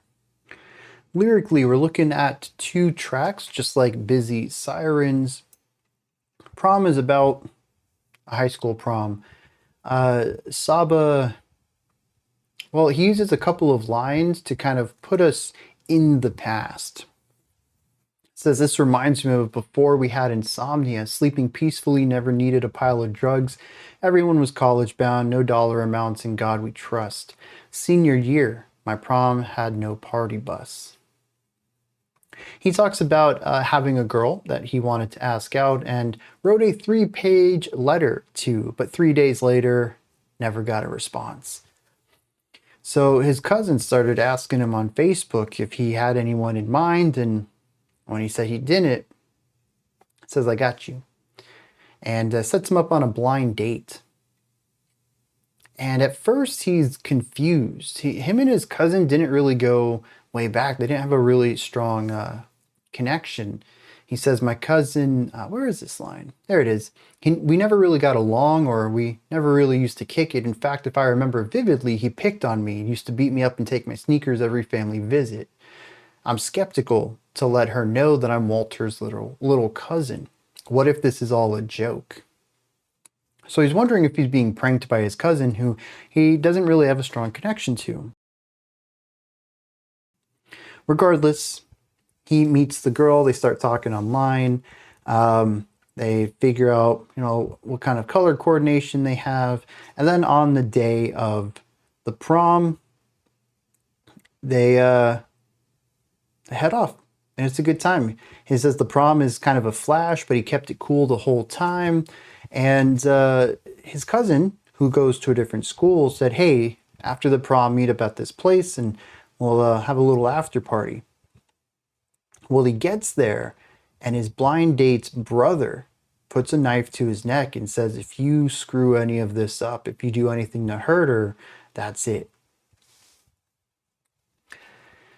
He leaves, and Walter shows up 30 minutes later, and Saba chooses not to tell him anything because Walter's kind of overprotective about things. So he says, I'm just going to let it go. That is generally what happens there. There's obviously a lot more to it, but it's also told very narratively. There's not a lot of wordplay or metaphor or anything in here. It's just a play-by-play of what happened during this 2, 3, 4 week period. of planning for this prom, and then the prom itself and the incident that occurred afterwards. This showcases a very awkward, younger version of Saba who barely trusted his cousin with a blind date, thinking it was probably a punchline, a prank. We're going to skip to the end of their relationship. I do think prom is probably the beginning of their relationship. In there, they realize that they live pretty close together, but the families are fairly separate. And that there's a massive divide in their experience where Saba is driven to school and Walt gets on a bus to go to his school. So despite living near each other, their lives are fairly separate and very different. I wonder if there isn't some sort of schism between the families. Maybe Saba's parents doesn't want him, intermingling with Walter or Walter's family. Maybe there's some problems between the adults in that. I don't know. It's interesting that it is presented in here, and the fact that it is presented makes me think it's important somehow. Despite that, though, on that night, they found some sort of camaraderie. Walter got him a date for the prom. It wasn't a prank after all. So when we get to King, it talks about how both of these people, Saba and Walt, are not necessarily at the top of their game, but certainly making some progress within this music creation scene. It says Walt went to school and had a full ride for his basketball, but he got into some problems with the coach and ended up coming back home instead. Talks about Saba being a straight A student, well, except for 1B that he got in hip hop. He thought that was just stupid anyways. I think that's kind of comical. But anyways, he seems to be spending more and more time with Walter, and through that has matured. In a sense. Anyways, he just basically seems to be more sure of himself and less awkward. It describes that he goes downtown Chicago as a wingman, even though he can't fly. That's a nice little bit of wordplay there. And then he talks to everyone he can down there. He says that he's awfully popular for someone that's barely ever mentioned, and well, they're also from a part of town that pretty much no one ever mentions. But they sign up on an open mic list and get skipped over, and a week later they get skipped over again, and then Walt kind of muscles his way in, telling the MC, bro, we're next. This is the name you're reading. We're going on stage. They bully their way up there, and it doesn't go well. He says an apple never gets too far from the tree that it fell from, and just like my father trying to do music, I hope I make it. But Walter joined me for this journey and said the city is waiting. So there's our first verse of King, just talking about how they are scrambling, trying to, make this dream come true. They're nobodies from nowhere, and they want themselves to be known, and they've got to fight for it. The second verse, though, talks about a time that Saba was in LA working on Bucket List Project, which I'm going to assume is another album. And he says he gets a call from Walt. And Walt says that he was on the highway with someone else, TY, later on also named Ty. So I wonder if that's just done for rhythmic device there. And that someone shot into their car. No one got hit, but it was very scary. He says normally Walt jokes on the phone, but this time he's over serious. Saba asks for a play-by-play. He wants to know, who he was with that day, if there was any chance that he got caught up in anything. Why did you get shot at? Basically, all the details, let me know. And Walt says, I don't know, dude, everything seems pretty good on my end. So he says, must be mistaken identity. This is where some of the stuff from Busy Sirens comes in, We kind of come back to this struggle between people just trying to live their life and the way that these people are presented in the media and to their society. It says the news is probably going to run this as two gangs from different streets. Police are questioning him like he just shot at a trooper. But my boy walked away unharmed, and we went and did Lollapalooza. 6 months passed by. Every day we celebrate. Every day is a better day. Says that he dropped Bucket List finally. So we got some time passing by the 6 month. It says he sold out Lincoln Hall.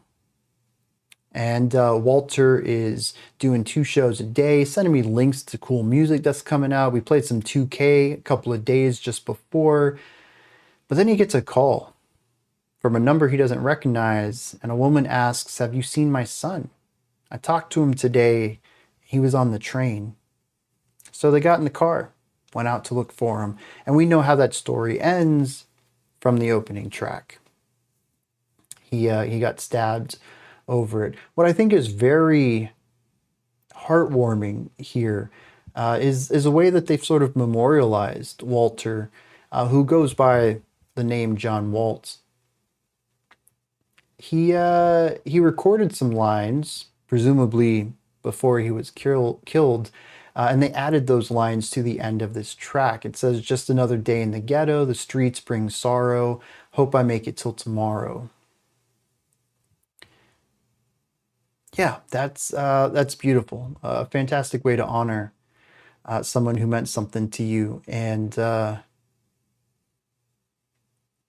it brings it all full circle too. He lost his life meaninglessly, and it presents a very real reality for the area that these people grew up in. A voice that was lost for no reason. And Saba finds a way to put that voice out there still. It's tragic, but I think it's also beautiful. You can only work with what you have, and you can't bring him back, but you can immortalize him in your music. And I really like that. I think Saba did a great job with that. We're going to wrap this up with Heaven All Around Me. This one's only 3.5 long. Let's see what's going on here.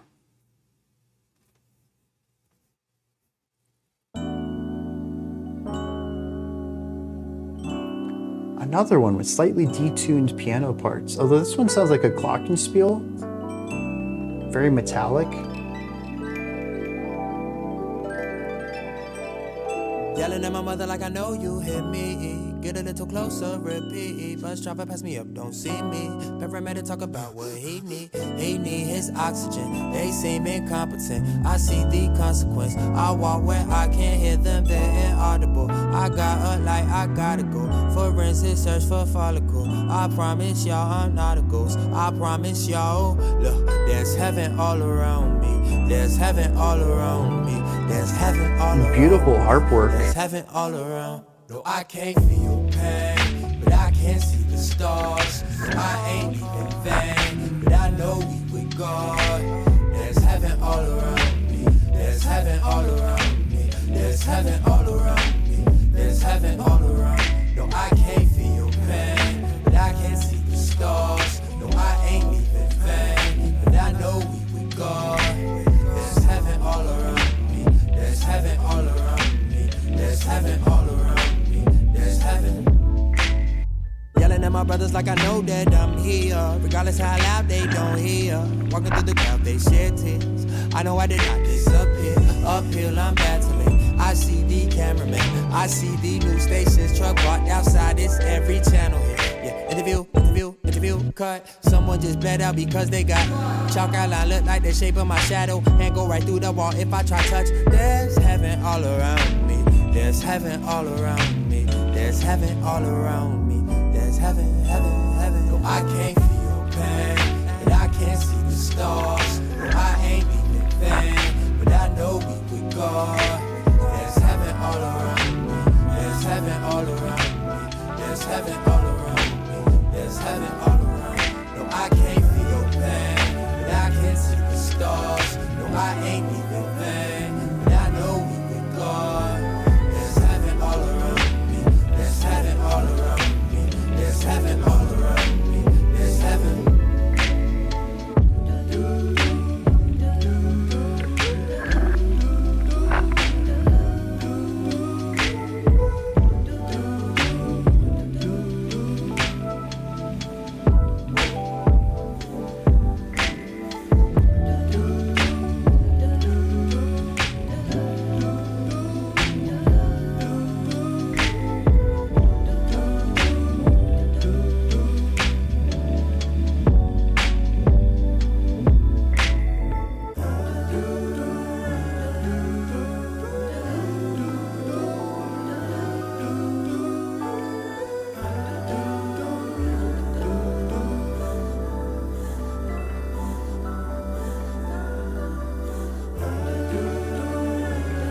Yeah, gorgeous finale.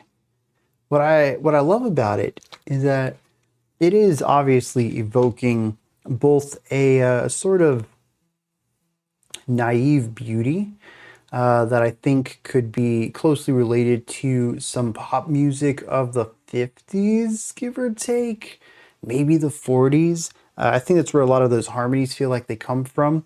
There's also that jazz element to it, which was big at the time as well. So that's kind of bleeding into it a little as well. So we have these just gorgeous ideas, whether it is the glockenspiel or the harp or the vocal lines at the end. We also have the piano in there as well. It's just very soothing and reassuring, almost sickeningly sweet in its portrayal of luminance. But what I love is that it's the first time, maybe the only time in this entire track that we've heard the voice as an instrument, devoid of words, simply existing as a sound. Now, granted, it does end up getting sampled and pitch shifted. I think there is only one do sample and everything else is modulation. But at the end, I don't really think that matters too much. Would I have preferred this to be a more natural sung part? Sure. But I think that the purpose that they're trying to drive home is that the beauty is humanity, or maybe even that the beauty is the narrator, that the heaven that is all around you is something you create yourself. And bringing the voice in there as an instrument is a great way of bringing the humanity into the beauty of the work here. So I really like that choice. It feels intentional, it feels directed. And for a song that I don't know most of the words on this, I got the heaven all around me part, which is of course is the title, which is probably why I picked that up. But the music absolutely leans into beauty and light and positivity, and bringing the voice in there as the instrument. The positivity comes from within, it comes from us. And that's what I get out of this track, to the point that the ending of this song strips out layers, but what is left until the very end is the vocals. They never get stripped out. The vocal melody, the humanity of the song is persistent until the end. It makes it so that it's not just another layer, but by the end of the track, you're forced to recognize it as a key element in the vibe of this track. It's gorgeous. I really love it. As for this album as a whole, I don't know that I'm going to come back to it. There's parts of it that are highlights for me, but on the whole, a lot of it just didn't click with me, and I found myself frustrated with tracks more often than not. I'm sure repetition would have those rough edges smoothed away a little bit, as I can focus on the parts I do enjoy and sort of just ignore the parts that are less pristine, less perfect, if you will. But there's just not a lot for me to necessarily come back to. Some of the themes in here are great. I love that they're being sung about. Some of the ways that he sings about these themes are phenomenal, and there are certainly passages in here that are going to stick with me. But as far as hip hop, it's not my favorite hip hop album I've listened to. And as far as jazzy ideas, if I'm really in the mood for jazz, there's things that are going to line up with my sensibilities more closely. I still, as much as I love the jazz sitting underneath this album, it kind of underwhelms me from a jazz perspective very often. And any times that I really wanted to lock into something interesting, it was de-emphasized in the mix. I think that there is an album here that I could return to quite often, but it would require many changes that would basically remove the voice of the three producers who worked on this, three people who brought this to life, and turn it into something that isn't them, something that would fit my ears better, but would no longer be their voice. And it's been very clear throughout this album that this is Saba. This is who he wants to be. This is very raw and authentic him. So I think that would be pretty rude if I made a remaster of this in my own vision. And I doubt I would ever call it a definitive version. That would be quite pompous of me. But to say that it works better for me, I still think would be a little bit of a diss towards them. But I do find it a bit of a shame that I like this concept of hip hop and rapped vocals and sung melodic parts all tied into jazz. I really love I mean, jazz is a black art form just as much as hip hop is. And it's kind of wild that I don't hear the two mixed more often than they are. So I do want to like this album more. It's just, again, I felt a little underwhelmed more often than overwhelmed, regular whelmed. I don't know. But I really enjoy the thought process that went into it. I enjoy the artistic intent of what I could pick up in it. And I really enjoyed the ideas of it. I think it's an incredibly solid album that excels in a lot of ways. But ultimately, I'm just not the artist. I'm not the audience for. But I still want to give praise in the areas. And I think that I have, throughout this video, given praise to the parts that I really, really like about it. So let's hit some lyrics on this, and I guess we'll wrap this one up. So this track is the only one that isn't written from Saba's perspective. It's actually written in the perspective of Walter, and how, I guess, Saba has envisioned what Walter might have been feeling during his final moments. It says, I'm yelling at my mother like I know you hear me. I get a little closer and repeat. The bus driver passes me up. He doesn't see me. The paramedics talk about what he needs. He needs his oxygen. They all seem incompetent, and I see the consequence. I got up like I gotta go. Forensics is searching for the follicle. I promise y'all I'm not a ghost. I promise y'all, oh, look, there's heaven all around me. This is interesting because I'm curious what this phrase means then. I assumed this was going to be a track of Saba reflecting around his environment, that as much negativity has persisted through his life. As he spoke at the beginning, he feels like death is obsessed with him. There's so much of that death around him that this would have been a reflection that despite that, life is still beautiful. That's where I assumed this track was going. So when Walter says there's heaven all around me, is this what? Because the next verse says I'm yelling at my brothers. I know that I'm here. Regardless of how loud they don't hear, I'm walking through crowds, they're shedding tears. It talks about seeing the news stations around and interviews everywhere. He says there's an interview, cut. Someone just bled out because they got cut. I thought that was pretty nice wordplay. But he's talking about how the news stations are talking about his murder. It says that there's a chalk outline that looks like the shape of my shadow, and a hand goes right through the wall if I try to touch it. There's heaven all around me. So he's a ghost walking around his own crime scene, seeing his family in tears, seeing people from the community in tears. He sees the news station covering his murder. And then he says there's heaven all around me. I'm kind of confused about that. I don't understand. I mean, maybe, I don't know. The chorus says, I can't feel your pain, but I can see the stars. I ain't leaving vain, but I know we with God. There's heaven all around me. It makes sense here in the chorus to say that.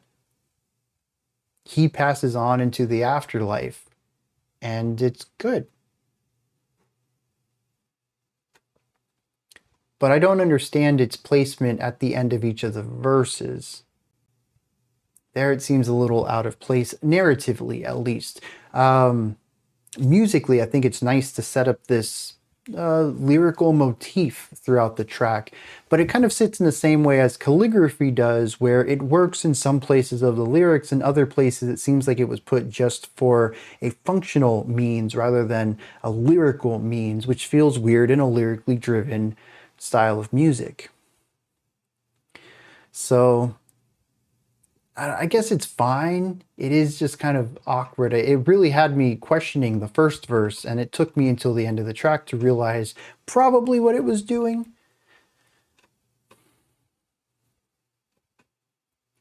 But I still think this is a beautiful track. Lyrically, I'm not quite as on board with it, but I do think that it's an interesting thing to do too, and maybe it helped Saba go through the grieving process as well. This was a way of him envisioning his close friend and cousin in the afterlife, happy, finding beauty in heaven. If it helps, it helps. I do find it interesting, though, to take such a heavy track, probably my favorite track on the album, Prom King, which is just still awesome.